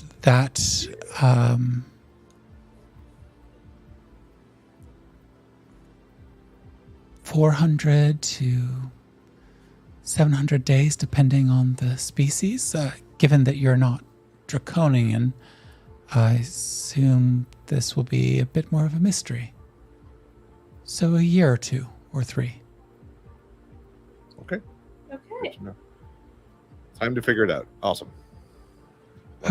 One less immediate problem. We like that. Yes. Where are you? Are you incubated? It is incubated. I could smell that. Where are you? The red dragon had it, and we killed the red dragon and took it. Well, the red dragon was trying to get it. Yeah, the red dragon had it in the molten fire, and then we took it out of the fire and been traveling around with us. Yeah, these are rare experiences. The imprinting of the stealing and imprinting of eggs. So I'm sure it was trying to remove its current imprint and place a new one on it. Which, if you truly are imprinted on it, my goddess, just be aware. You might. It's a lot to take care of a young dragon. It could also be imprinted on whatever it was imprinted on before the red dragon, or it could still be imprinted on the dead red dragon, or we don't really know how to tell. Seems like a job for a wizard to find out. Well, I don't know for sure that I have the capacities for this, but I would be more than willing to try. As soon as you give me back my connections, because you have them right now. Are you saying that you can't do magic when I'm here? No. I can do magic. I seem to have a greater facility for it when you're not hogging it. Okay. Well, we're leaving soon. We need to. Do you need to check in at your temple, Tanzanite, or anything before we go back? Oh, that would be a good idea. I know you have a new one underneath the new pumpkin house, I think. I'd like to see it before we go. Okay. If we could run over Hey, there. Nee, how did my speech go with is Tanzanite more popular as a goddess now? Since the Candyville speech? I tried. Well, you should see your temple. Cool. All right. Do you need But- anything? Is the dragon egg okay here? Or, I mean, it's sitting in a closet for now. I forgot about it already. I'm just gonna leave it there. Your father, well, if you trust us to deal with it, and it sounds like we have time. I'm gonna open the closet and pull down some coats and just tuck it around the egg. Make a little piece in there, and then just close the door again. I'm sure it'll be fine. Wait. And I'm going to go up to the egg and be like, just try not to hatch just yet. Just stay inside. We are your And friends. remember that Trixie and Asher and Tanzanite are your friends. And then I'll let him shut the door. Okay. Yeah. Great.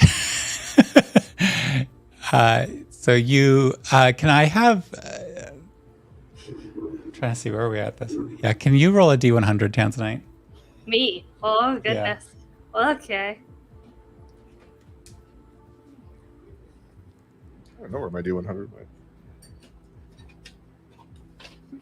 It's always so much fun. You have the fun one. I actually was thinking about getting another D100 and getting like a big size one. Yeah, I need to get like a rubber or plastic one that doesn't break my floor when I roll it, because that one's a little dangerous. He has a cannonball. It's not a D. It's not a D100. It's a musket ball. Cannonball. Believe it or not, that would be a whole 8. Okay, great. Oh God, we're gonna fight this dragon in 3 years. Next campaign. No. Just. I was like, really? Out of a whole 100, an 8? It happens. It definitely happens. So yeah, you get 21. You are all able to go wherever you want to. Nee is still like kind of following you along, Asher. The green dragon woman has fled. I'll tell Tanzanite's dad that if my mom shows up, tell him where we went, like to the temple, or tell her where we went. I run and hug my dad and tell him I love him and to stay in touch. Yeah. Always. And he kind of pats your head. And I think roll an insight check. Okay. With advantage. This is your dad.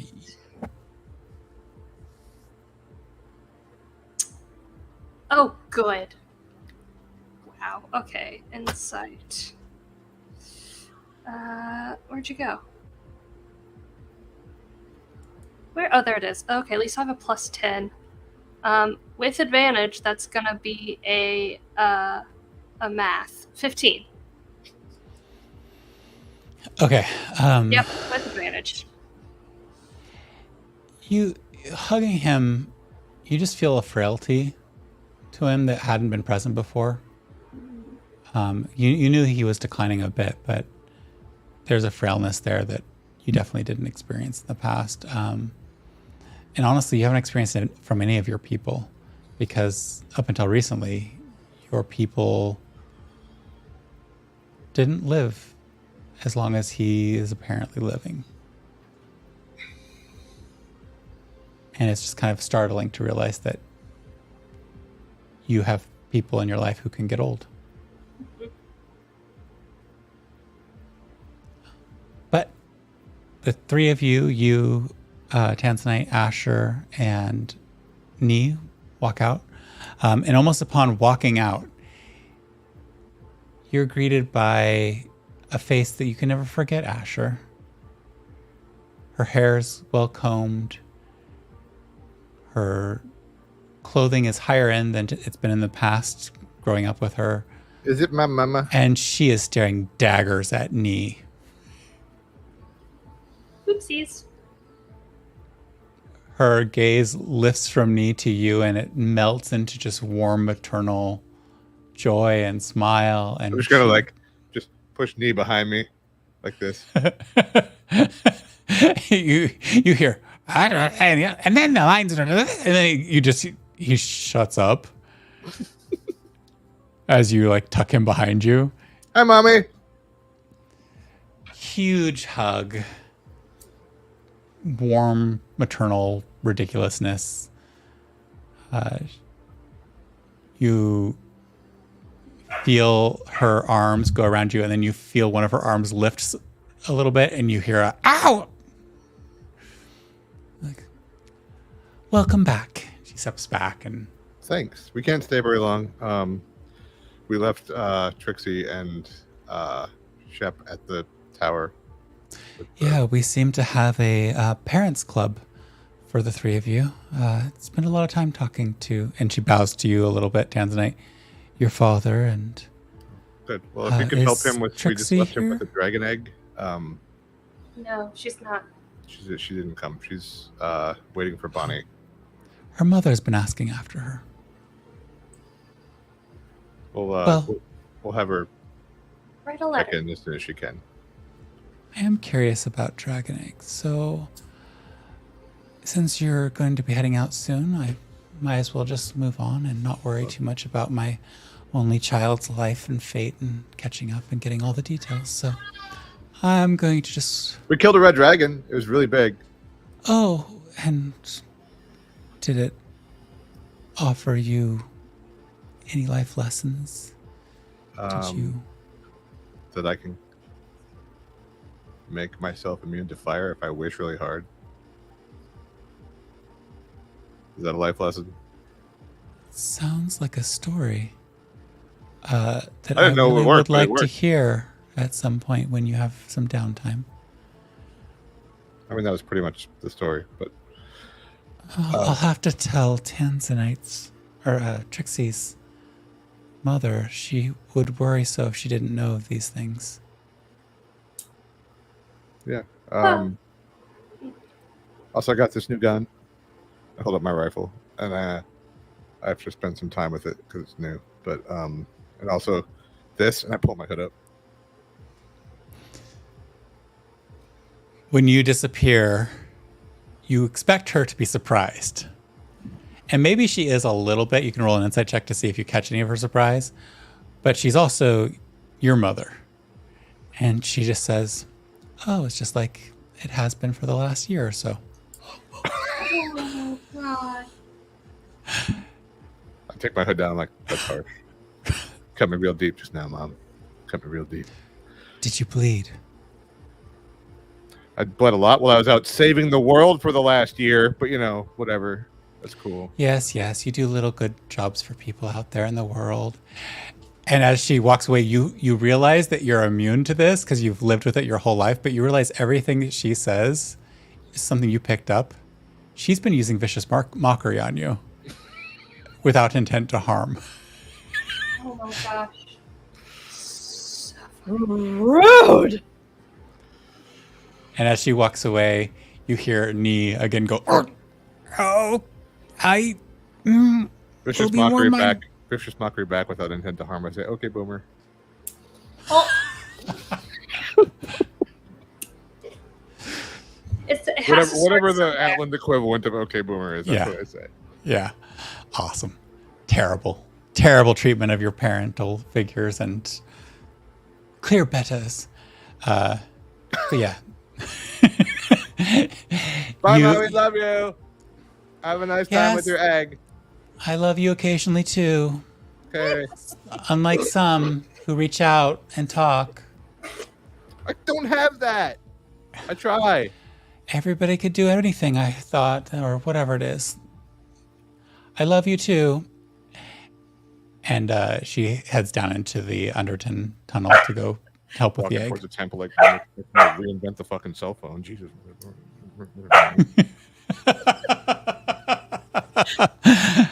All right. As Asher goes grumbling along, Tanzanite, you all make your way towards where the temple was, where the building was. And you come upon the building. But behind the building is a monstrosity of a structure.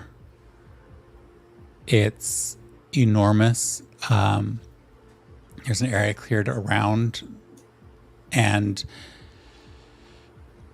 just down from some steps into the structure are crates and supplies and materials, and there seems to be a construction project going up around this, and it's kind of becoming the center of a new living space. And you see your little shadow out there in front, concentrating, her hands held up. And even as you approach, you hear the ending of her, whatever she's saying or doing. It says, and by Tanzanite's grace, let our new temples live forever. And then she sags down. Whew. Only 400 days more of that to go. She turns around and sees you, and her eyes just get huge. It's quite large. Well, we had too many people, and I mean, we needed more room, and the crypts needed to be expanded, and we've been arguing with the kobold guilds around creating more space and to not have... I just put my hand on like her forehead and I go, "You're doing wonderful."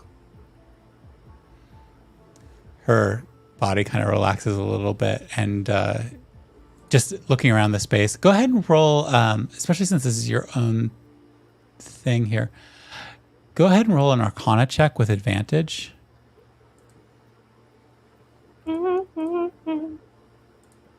Okay. God, Jesus. God, Jesus. Yeah, it's that bad. Tanzanite H. Christ. 15. That's yeah. not bad. It's not good. You realize that that what she's been doing is she has been casting and recasting a spell that is actually one of the spells you know. But she is creating a temple to you by casting Temple of the Gods. And she must be using up all of her magic every day in order to do this. Wow. Wow.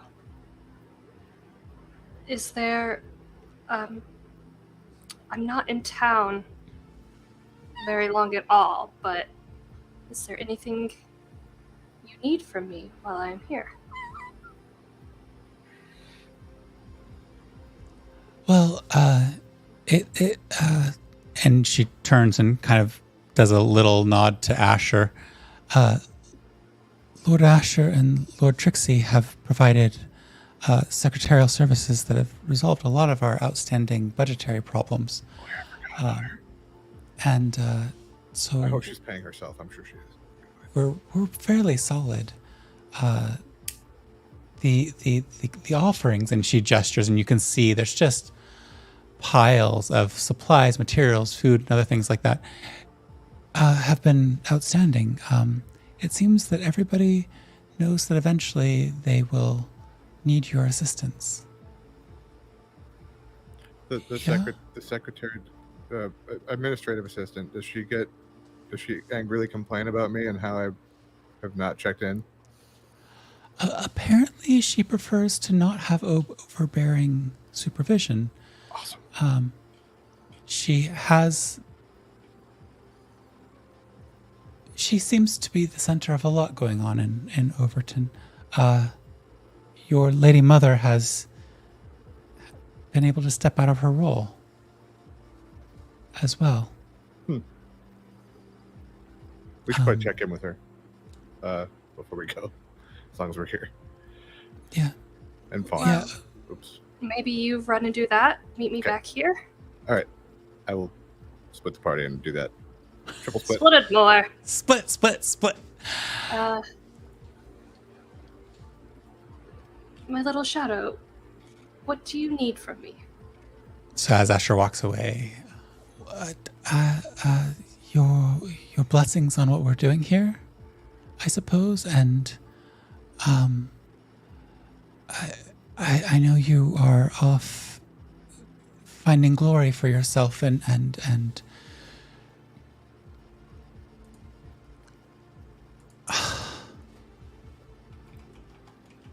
I don't know. I don't know what we really need, except maybe you could show yourself to our people. Okay. And give us a purpose beyond what I've managed to arrange. Well, this very important conversation is happening. I'm going to turn around and yell at Tanzanite. Hey, meet me at the transportation circle in 30 minutes. Okay. Teleportation circle. Oops. You know. Can I simply just like put my arm around her, and I want to go in and see what she's done, see who's in there.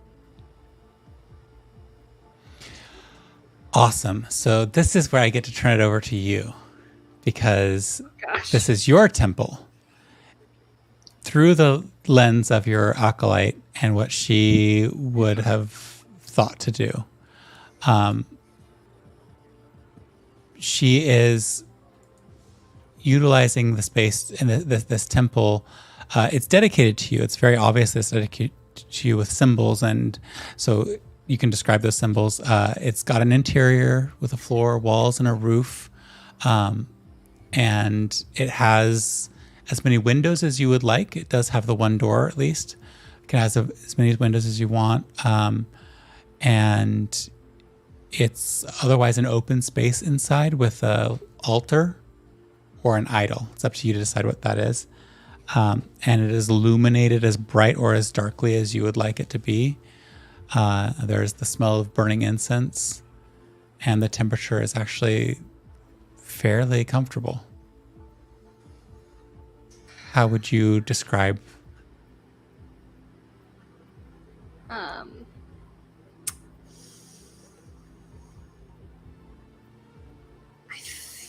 think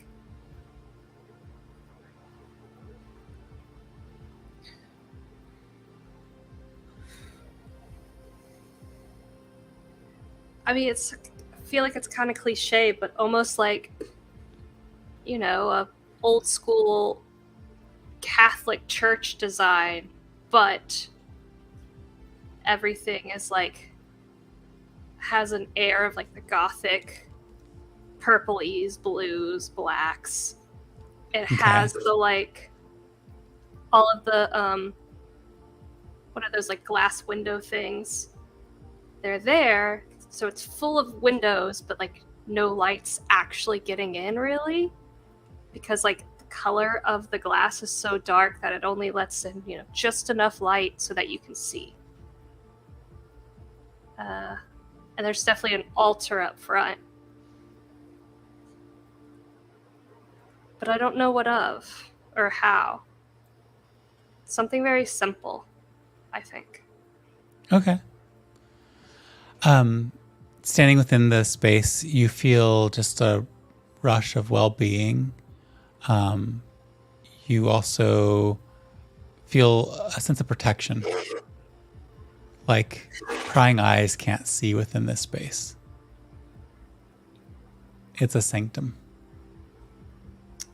Are there people milling about? You do see off on the far end a few people going forward, and other folks like your little shadow are doing something for them. You can't quite make out from this distance. Go ahead and roll a perception check. Okay. Try a different. Perception. 15. You don't cast this spell very frequently, but you know what it looks like. You've done it before. And you can see that they are healing people who have injuries. Off in the corner. That's about all you can make out exactly. You can't make out anything more exact about what they're doing. There does seem to be another corner where somebody is talking very intently with two young people. But other than that. Can I make like... I wanted to make it like a big show, but it doesn't look like a big show of like... I don't know if I need to do like a death roll or something.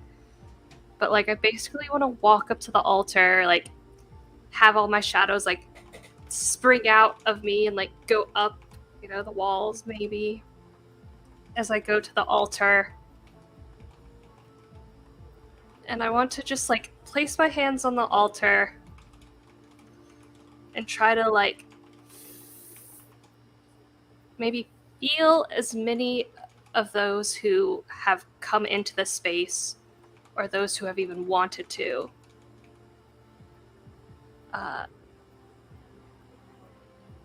just urge them to come whenever they need. And I want to turn around and speak out and say, For those who are currently here, I know I have been away and not been as present as I should be. But I will do my best to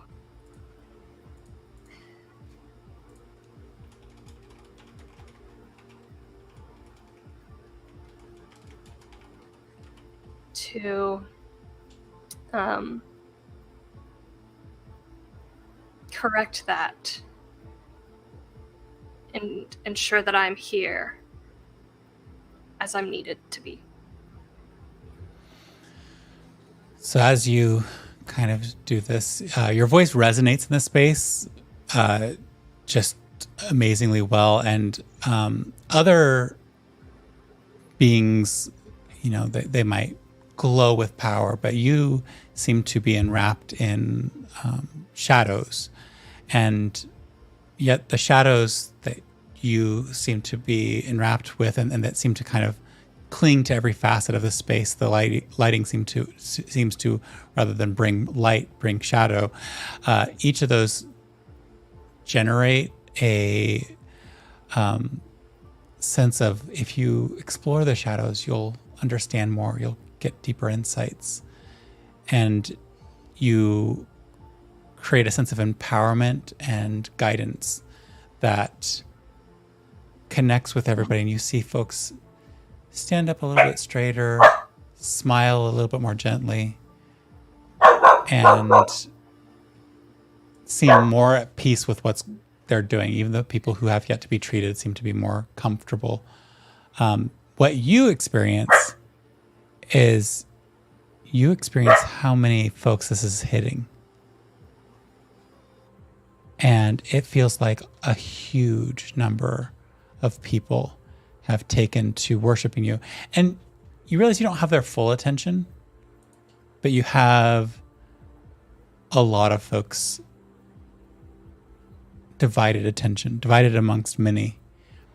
And you realize that there is a sense of no need to be connected directly to one specific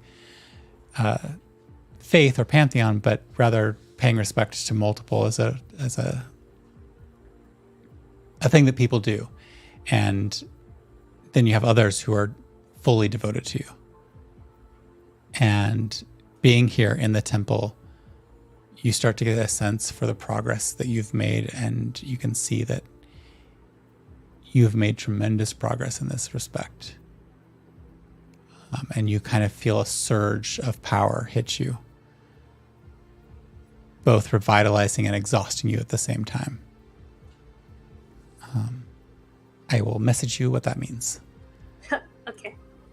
And then I simply want to kind of squeeze the shoulder of my little shadow and just say, I'm always here when you need. And I'm going to head to the rendezvous point. Awesome. Asher, you have been heading over to different places. You going to the offices of your team, really, apparently. Where in the city do you think that would be located, and what do you...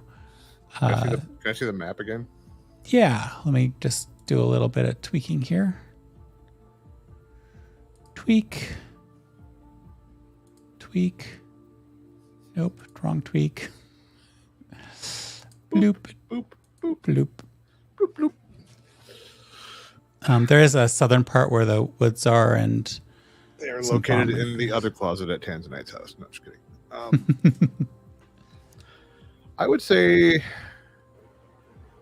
going to go Old Overton. Okay. We're a well-established secret ruling class. No, I think especially the Lutes and Liars would be Old Overton. Maybe like a presence in the trade quarter, but not like the main office. Okay, yeah. Definitely somewhere near where the Red Border Guards hold their main office spaces and barracks and stuff like that. Possibly. Yeah. Cool. Awesome. Maybe like that little windmill. Okay. Perfect. So yeah, we're all about renewable energy at Lutes and Liars. You head on over to the old windmill tower. It's not so old now. It's under efficient hands, and it's been cleaned up. It's both functional as a location for lutes and lyres and the College of Bardic Learning. People, for the most part, telling really bad poems, jokes, and singing horribly because they're still learning. But as you go into the space, it's a grand space. There's a side project of milling flour. Seems to have been picked up since they are in a windmill. And you see someone waiting at the bottom of the stairs with a little small desk. They look at you, no glint of recognition. Do you have an appointment, sir? I'm looking for Fawn. There's no one here by that name, sir. Mm-hmm. I'm Asher. Like, you may have heard. Oh, yes, and I am the Pirate Queen. I guess that is. Just kidding. Let's see, what can I do? In a flour mill. I'm going to cast my mage hand and have it tap on her shoulder behind her. Oh. I'm Asher Lake, and I'm looking for Fawn.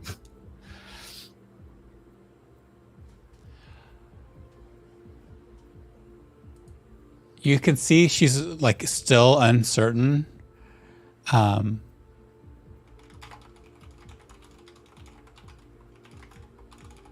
on a second. Crap.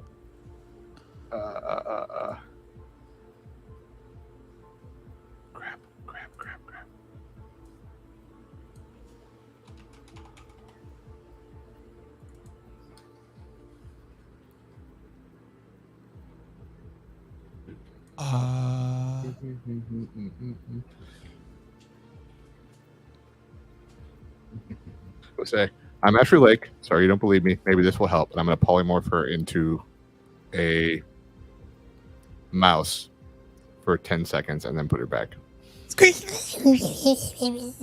It runs around. It races and hits the bottom of the staircase. And as it's kind of laying there dazed for a little bit, the 10 seconds expire and it comes back. And there's a woman who goes, yes, I suppose you are, or you're a demon. Let me see what I can do. And thank you. She runs up the stairs this time. She's got like a red mark on her forehead.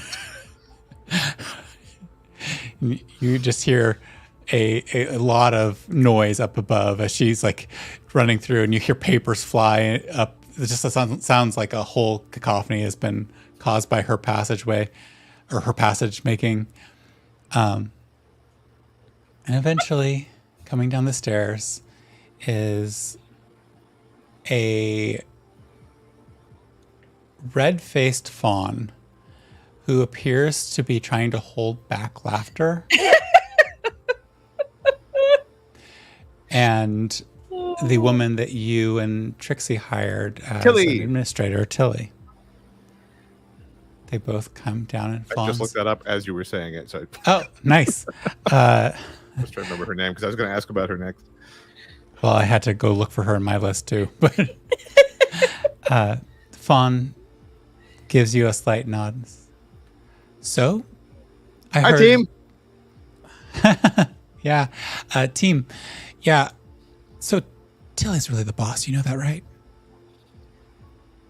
Like, she is, and she's whispering this, but you just see Tilly kind of like, no, I'm not in charge. I'm simply helping things run more efficiently. And Fawn's looking at you like, she's in charge. Hi, Tilly. How are things?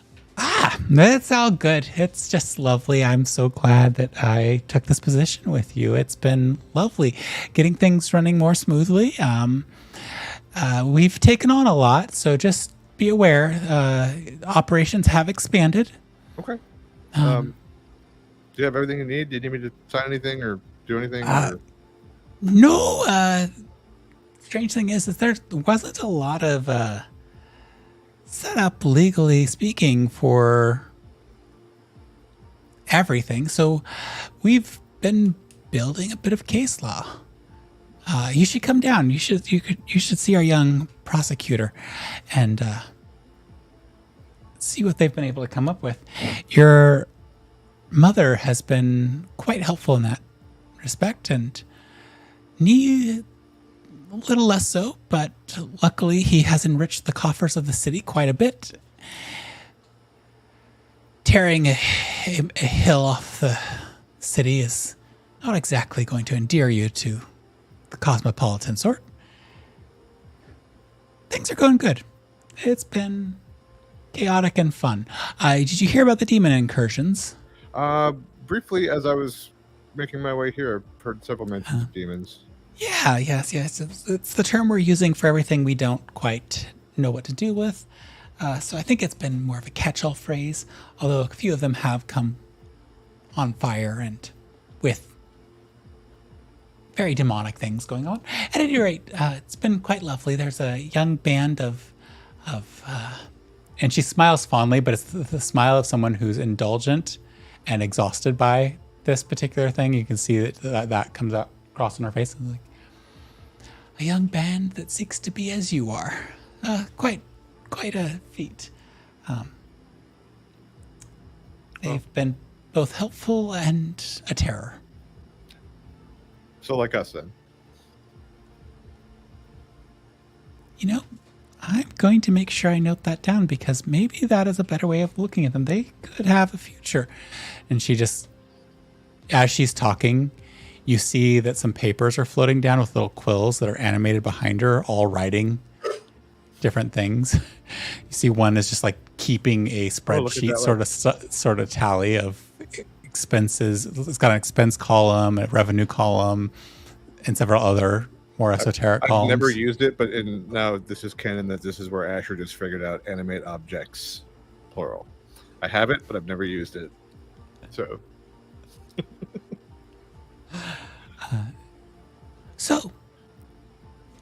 What can I do for you? Nothing. I was just passing through, and I just wanted to stop in and see how things were going. But it sounds like you have things well in hand. Quite lovely. We have failed in our campaign in Canyonville, although we think you're aware of this in terms of changing hearts and minds. There's a movement there. There's something underground that is working against our works there. Canyonville might be a problem in the future. They've got a whole rumor mill established that is counter to what we were working with, but Overton and the Delve, absolute fans of your works and what's going on. The Elven cities we were making progress on until they were destroyed. And we've been making approaches to the desert communities, which is a little bit more difficult than we thought. And as she's just kind of she gives you the laundry list download of what's up in the world. Fawn just smiles and relaxes, and maybe even as you like take a break to look over what she's doing or saying, says, "I'm just an instructor for the Bardic College." And Tilly continues to just give you the download, and then probably as you're hitting the point in earlier, if you decide to, of about 20 minutes, 25 minutes of updates, she starts to run out of things to share. So, right, any new directions? No, I think, just so you know, we have Grand at the tower. There was a whole thing. So if you hear that he's missing, he's not actually. He's at the Mage Tower. He's about to harvest a dragon for us, and then he should be back. And then he could probably help you with entrance into the desert communities. He has an office up there. I'm sure you know. Yes, we've been. And then it sounds like Grand's people are our people sometimes. Yeah, sounds like you have everything in much better control than I ever did. So I'm just going to leave you to it and reach out if you need anything. I guess. Absolutely. Do be aware, you took out a dragon. Places are still getting scorched. The smaller places, but places are still getting scorched, and we're not able to quite wrap our heads around what's going on. Do you know what the most recent one was? Just today, and she looks down at her side and then remembers, and she looks up and one of the little parchments flies in front of her face. Yes. A town. Well, it used to be a town. Amundsen? Amundsen Shelter? Yes, that is it. Good. They seem to be recovering, but it was some sort of flyby. They described it as a monster, a demon, which, that's been a problem for us. Everybody's calling things whatever they feel like calling it. We seem to have two terms, dragons and demons. If you're not a dragon, you're a demon. I think there was another dragon up that way that we were supposed to go check into, so maybe we can head that way and try to figure it out. We're currently looking for the horde of the red dragon. It's been hoarding eggs, so we don't want it to hatch a bunch more red dragons, so we need to deal with that. Yeah, we did send a crew out to the areas that it seems to have been layering in, or our best guess, to suss things out. Haven't heard back from them. But they just left, not too terribly long ago. They did have a small airship. Okay. We'll look for them. Sounds lovely. Okay. She hands you like a small sheaf of paper that is pretty much, like, at a quick glance, it looks like a repetition of what she has shared with you verbally. Well, no new directions, so we'll continue on as we have. Awesome. I'm going to go. I have to meet Tanzanite at the teleportation ring, so I have to run, but keep excellent. Up the great work. Yeah. Well, I do really enjoy this. Oh, let Trixie know that we had to go ahead and incorporate two different divisions of her potion making, and since we don't think she's going to be able to come back to do testing, we have had to do some legal wrangling. Okay. What does that mean? I mean, what do you mean by legal wrangling? Well, the drive forward is also a pushback. So finding a new way of dealing with testing has been an important thing to do because competition is going to edge her out of the market entirely, since there's a bottleneck with her organization in terms of her being the test subject. Okay. I will let her know, and maybe we can change the process contractually with her permission at some point. Yes, that would be lovely. Plenty of folks around eager to experiment and try new things, and they seem to be blowing up business as it is. Well, if We've you can been maybe acquiring those. I mean, Trixie's whole thing is that she's able to, resist poisonous substances. So if you could find more people with that ability, maybe we can expand the testing pool. That is hardly novel experience these days, so definitely interested in seeing what she thinks. Okay. Well, we will try to get back here so she can approve whatever she needs to approve. But I have to go. Excellent. All right. On your way.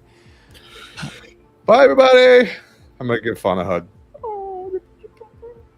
Fawn, like, kind of is stiff, and she says, I'm getting married in a week. You might want to show up. Be nice if the boss showed.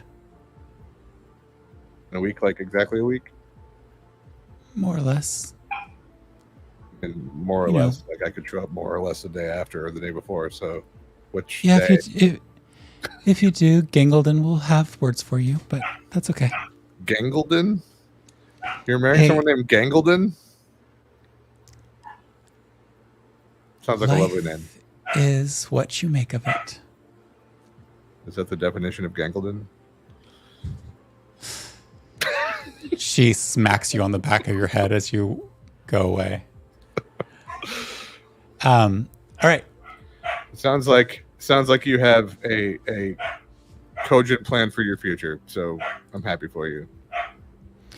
Well, my first crush turned into a big baby, so no biggie. Okay. Bye. I'm gonna leave. Okay. You head on out. You can hear them getting busy doing other works and things like that. You probably even hear Fawn yelling at somebody to stop scratching on the chalkboard. They should just write their words down with quill and ink. Just normal school / spy / center of political school of ridiculousness and bardatry and spying. Yes. Tanzanite, you wait for Asher a little bit. When you get back, you're back on time. He's not. He's late. Oh, late. But you will teleport. Trixie, from all the stuff that they've done, you have hours and hours in the tower. A little breakfast brunch with Shep. Yeah. But so what else do you do? So while we're sitting there, eating, what I kind of want to do is take off my bracers and put them in my pack, and then just kind of like feel and like meditate while I'm eating, just because it is like my happy place. Mm-hmm. To try to attune to the cloak. Great. And then I want to order. I want to order 3 drinks.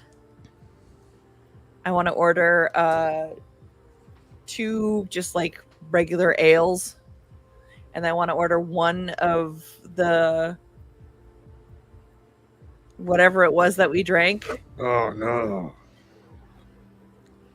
Okay. And I'm gonna give one of the ales to Shep, and I'm gonna take the other one for myself, and then I'm going to wait until nobody's looking, and then like that. Hopefully, I will be attuned to the cloak at this point. Yeah. I'm going to try like, and I'm just gonna look at Shep and be like, shh, don't react. Like, say I went to the bathroom. I'm gonna pull the hood up, and I'm going to grab the other drink and one of the vials off of my bandolier, one of the empty vials, and I'm gonna put the drink in one of the empty vials. Okay. And then I'm gonna put the glass back. Go ahead and roll a sleight of hand check with advantage because you are invisible while doing this.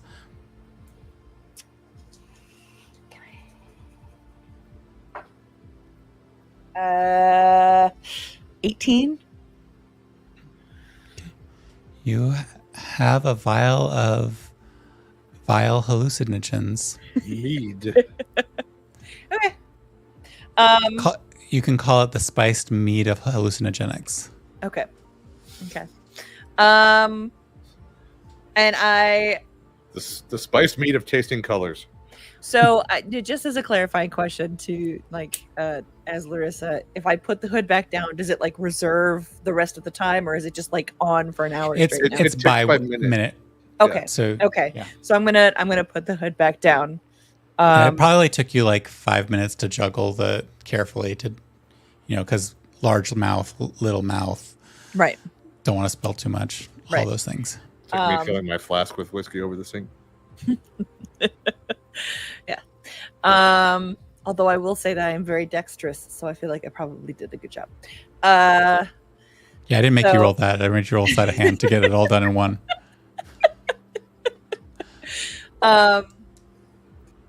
So yeah, that's and I'm just gonna look at Shep and be like, "Don't tell anyone I have that, okay?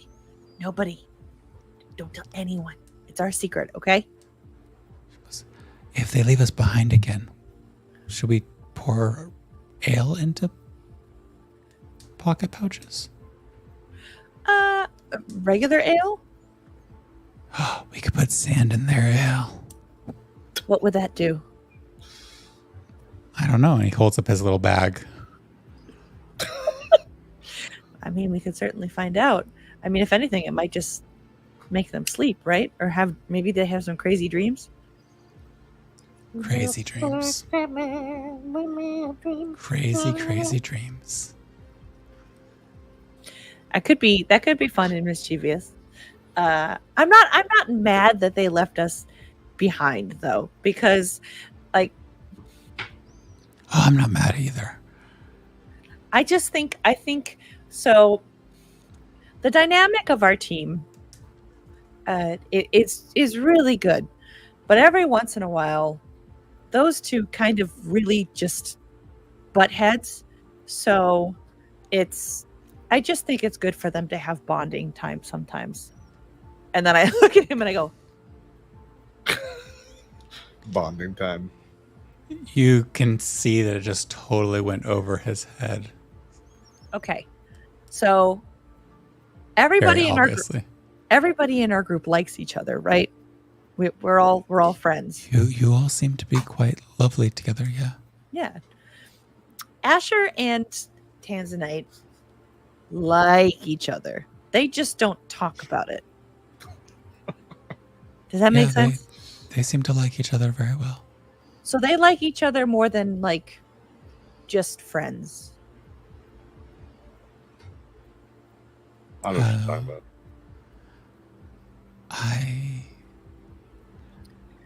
Is this like... And he reaches out a hand and offers it to you, like to put your hand in his hand.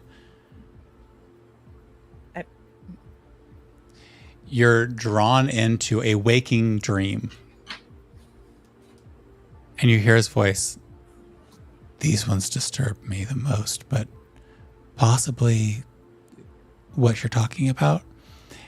And you're taken into an erotic dream. Eventually,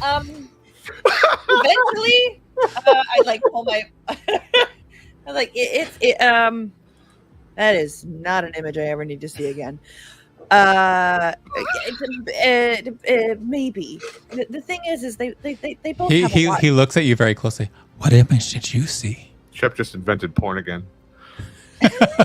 No. When one person loves another person very much, that's what they do. And they're on their way to getting like that kind of relationship. They're not there yet because they both have separate responsibilities. And I don't know if they'll ever get there. So, so you mean like this type? And he holds out his hand again. Nope, not doing that again. You're just, I'm going to have to trust you and you're going to have to trust me on this. Okay. Yeah. But I don't know how much, we've been traveling together for a long time and we've been through a lot together. And I just don't know how much longer we're going to get to do that because we have so many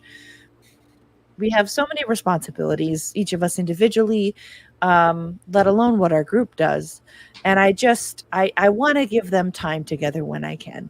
So if it's not something that, needs somebody to get punched in the face, I just try to hang back. I think it's good for them to have time to spend together. So I'm not mad. Sounds good. And also never say any of this to them either, because they will deny it and they will pretend they don't know what you're talking about, and it will just make Tanzanite very uncomfortable. And also Asher a little bit, but he'll actually kind of lean into it, and then it just makes everybody uncomfortable. So this is you and me bonding, but not like their kind of bonding. Okay. Sounds great. Yeah. But I do think maybe that if the next time, if you do really want to go with them, feel free to speak up. Like, don't interrupt, because they interrupt each other all the time. So if you can't beat them, join them, kind of thing. You just got to speak up for yourself. Oh, okay. Okay. If you want something, you got to ask. Otherwise, we're not going to know.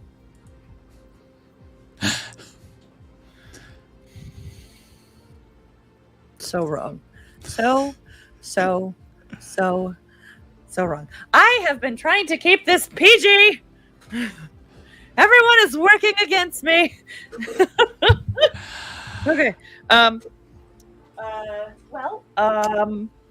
know you already went shopping. Is there anything else you want to do as long as we're here? I feel like my plan. You're not ready for me to try my idea, but right.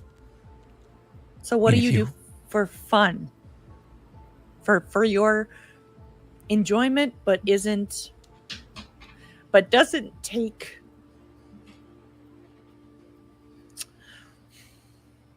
Isn't taxing for you.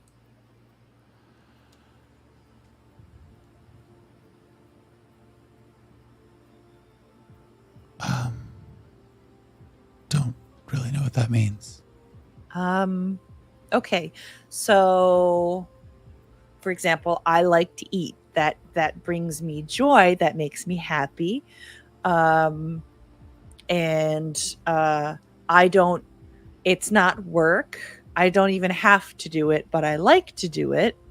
Like I like to give people dreams. Okay. Is there anything? But that's also kind of your job. Do you know what I mean? My job was nightmares. Oh, so you like to give people dreams instead of nightmares? Yeah, it's been fun. Okay. Okay. Do you want to try to do that with some of the people here? In a nice way. Like maybe give them like not scary or not nightmares, but like the dream I shared with you. You know what? Sure. As long as it's not me, sure. You see him kind of like tilt his head up. Maybe there's a man asleep upstairs. Okay, so maybe is it going to be obvious that you're doing it? No. I mean, a hand makes it easier, but I can do without. Well, I'm wondering if people here are going to look at you and know what you're doing, and maybe we should go back to the room. Oh no. Okay. Then go ahead. Him. I'm just gonna keep eating my pancakes. You just see him half lit his eyes, and as you finish up your pancakes, you get to the last bite. He opens his eyes and goes, "Well, he has strange interests," and not like 10 minutes later. Brand comes down looking very tousled and messed up. And he just kind of looks around the space and doesn't seem to be making eye contact, like can't make eye contact. And he goes down and sits down at another table further away and just puts his head in his hands.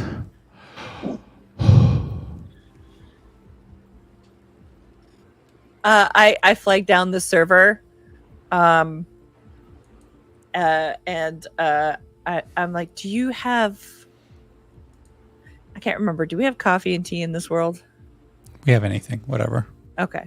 Do you have like a really strong tea or coffee?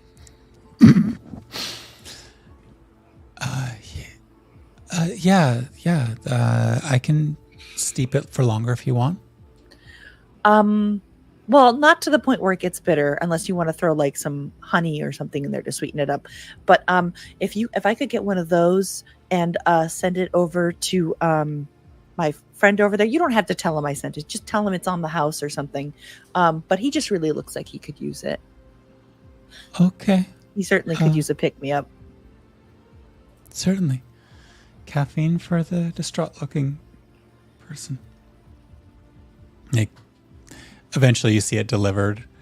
Grand kind of looks up and just their eyes blinking at it, kind of vaguely listens but doesn't say a word and sniffs and then just burns their mouth. So, and I turn back. I just, it's surreptitious. I'm not like trying to make it too obvious or anything that we're watching him. And so I just kind of turn back to Shep and I go, so was that fun? Did that bring you joy? I like it when people are happy. Okay, that's good. It's nice. It's nice to bring people happiness. That's kind of what I mean, on a grander scale, we try to make people happy, keep people safe. But it's nice to do. He woke up.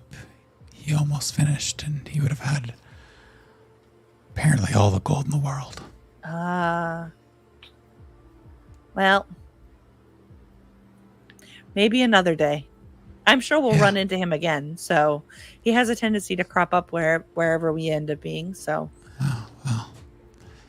Apparently swimming through gold is a thing. That doesn't seem very...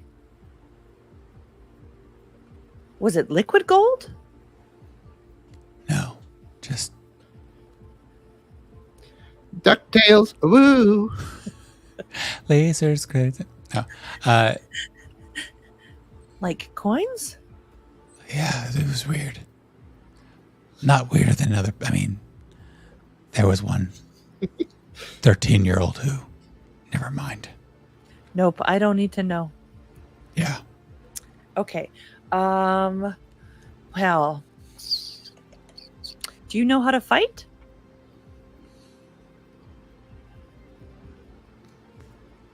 You mean, like, battle? I guess, like, maybe, like, hand-to-hand combat? Somewhat, yeah.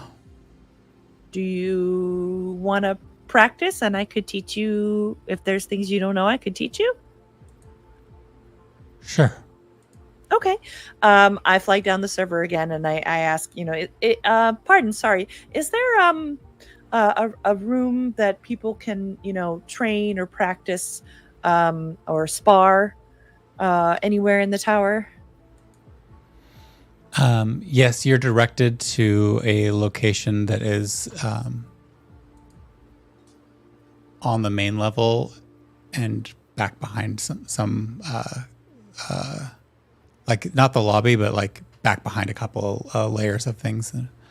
It's a shielded room. It's usually used for simple things, but if you need something more complex, you might need to go up to the rare room. There's a testing facility that... I don't think we're not going to be using any weapons or anything. And I think this will be fine. Thank you. Okay. And I take Ship up there and I go, well, first, we have to sit just for a little bit because we just ate. Did he eat? Yeah. Oh, okay. He ate. Okay. So we should just sit for a little bit because if we're really active, moving around a lot after just eating, it could make us not feel well. So why don't you and we're just gonna sit it's this do you know what it's like when you're awake but it's inside your head there's kind of an absence of a dream? Oh yeah. Meditation? Or do you have a different word for it? That works. Well, let's do that for like maybe 10 minutes and let our food settle. And then you can show me what you know. And then I can maybe fill in any gaps and we can see if maybe I can teach you some new moves. Yeah, you both meditate in whatever way you both are doing, and then at the time that is up, do you want to roll initiative, or is this much more? I mean, it would be kind of think of like more like a wax on, wax off kind of montage. So like I don't want to. I want to see. I guess maybe because I would tell him to, come at me, bro. Okay. So that I could at least, attempt to, but like in a non-lethal way. Yeah, totally. So, just go ahead and we will do a little initiative just for back and forth what you're doing. Let me know what you roll. And it's pretty standard for me. 9. That fits. He got a 23, so that's okay. Yep. That makes and sense. He stands there waiting. Well, you show me. Do you know how to attack, or do you only do like defensive stuff? Oh yeah, either way. And as he rushes forward towards you, he is not walking. He's flying through the air, moving just as quickly as you move. And he's just suddenly there in front of you. And as he's suddenly there in front of you, he swings his claws at you. Mm-hmm. That'll be a 27 to hit. That hits. You feel it, and you feel that he's holding his claws back so he's not actually hitting you and causing damage. But you can feel that there's a pulse of something beyond that physical that would happen, and he's pulling that back as well. Okay. And then immediately behind that, you see, almost like you didn't see it, his staff has come out, and it follows right behind. He gets to a claw and a staff attack each turn. And that'll be a 16, 17, 18, 19, 20, 21, 23 to hit? No. Cool.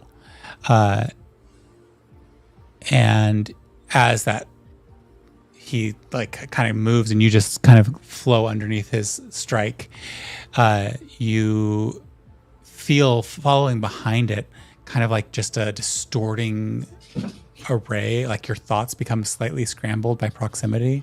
Okay. But because you weren't hit, it doesn't affect you, and he's been trying to hold back on the damage in general.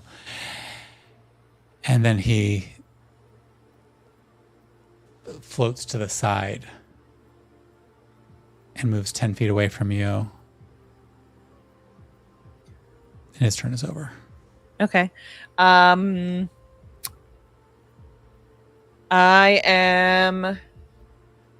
going to, but he's 10 feet away? Yeah. Okay. So I would like to use my pole arm because I have a reach of 10 feet. Mm-hmm. And I am going to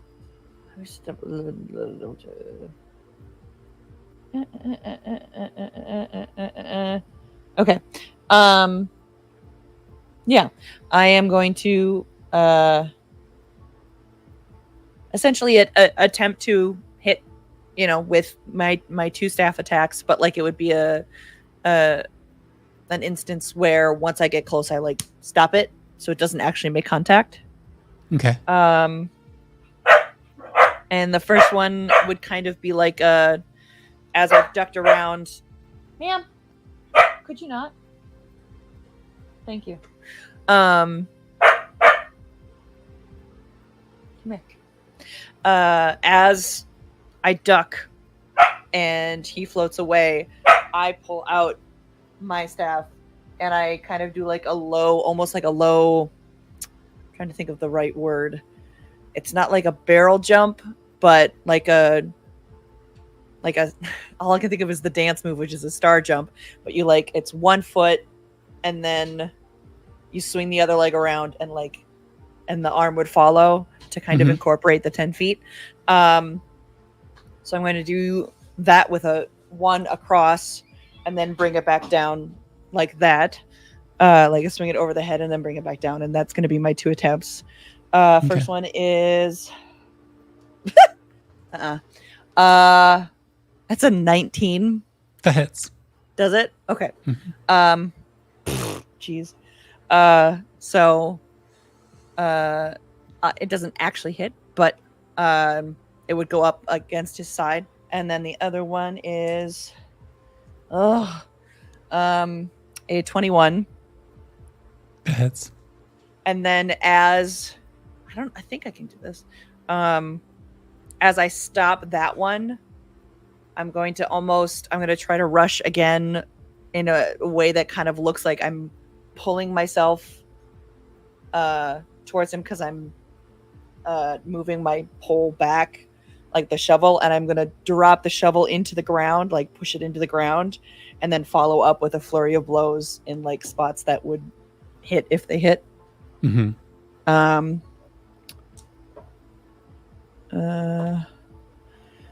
First one is a 15. Miss. Okay. So let's say my maybe I just don't rush, like I my momentum is a little bit off and I hate you so much. I pull the uppercut a little bit too early, and it's just like a swing kind of thing. The second one was a 25. 25 hits. Yeah. So like in a video game when you're like pressing uppercut kind of thing. And so I just stopped there like with my fist under his chin. I go, so you're fast, which is good. Can you move farther away from me than you did? If I need to. And he flies straight up. And he's hit the ceiling and still seems like he has plenty of ability to move. Okay. Well, in my recommendation, I would definitely take advantage of that. Because it seems like you're fast and you can hit hard, but normally I don't have to do that. All I do is this. And you see him raise his hands and 6 shadows come out and stand in a circle around you.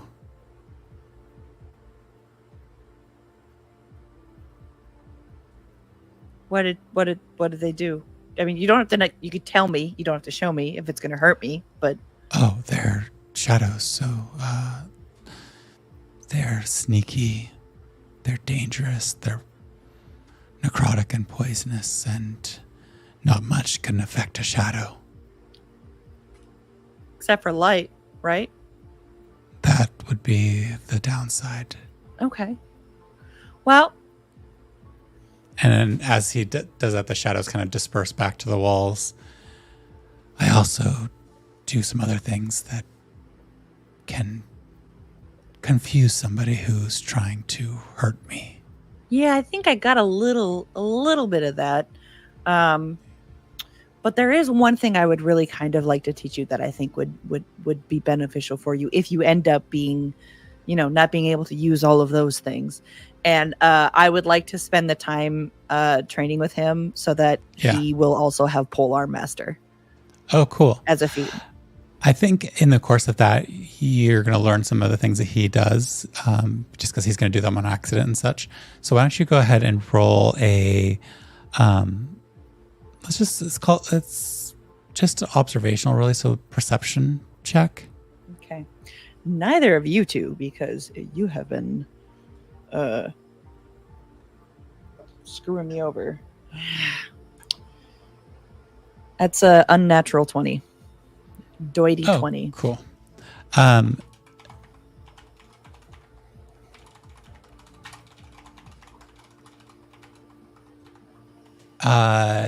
You see him, like there's a couple of moments where you think that you're going to get a hit in, and then you just start completely confused. And when you kind of get your thoughts back in order, you see him looking apologetic at you. Like, it's okay. It's okay. It's all right.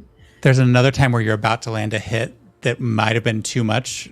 Like you kind of you both got too into it and almost lost control, and you froze up, like all stiffened. And he waits for about a minute or so, and then he says, "Again, apologies." No, this is I'm enjoying it. I'm having fun. Are you? Are you finding this beneficial? It's quite fun. Yeah. Good. I'm glad. It's nice to have the other two. They don't really do this kind of thing. So it's nice to have fun. It's nice to have someone to kind of play this out with, where it's it's not, we're not actually trying to hurt each other, but you get to flex your muscles a little bit. Yeah, it'd be even more fun for you if you were undead. Maybe eventually, but not right now. Yeah, I like the being alive part. Yeah. A little too much. Understood. Yeah, you just have this back and forth, and every once in a while you kind of get a shiver as he's doing something. Just there, the illusion that he's wearing doesn't account for some of the physicality that his true form is capable of, and so it's just a little creepy to watch somebody move in some of the ways that he moves. But you can tell that he's not really a melee fighter primarily. Yeah.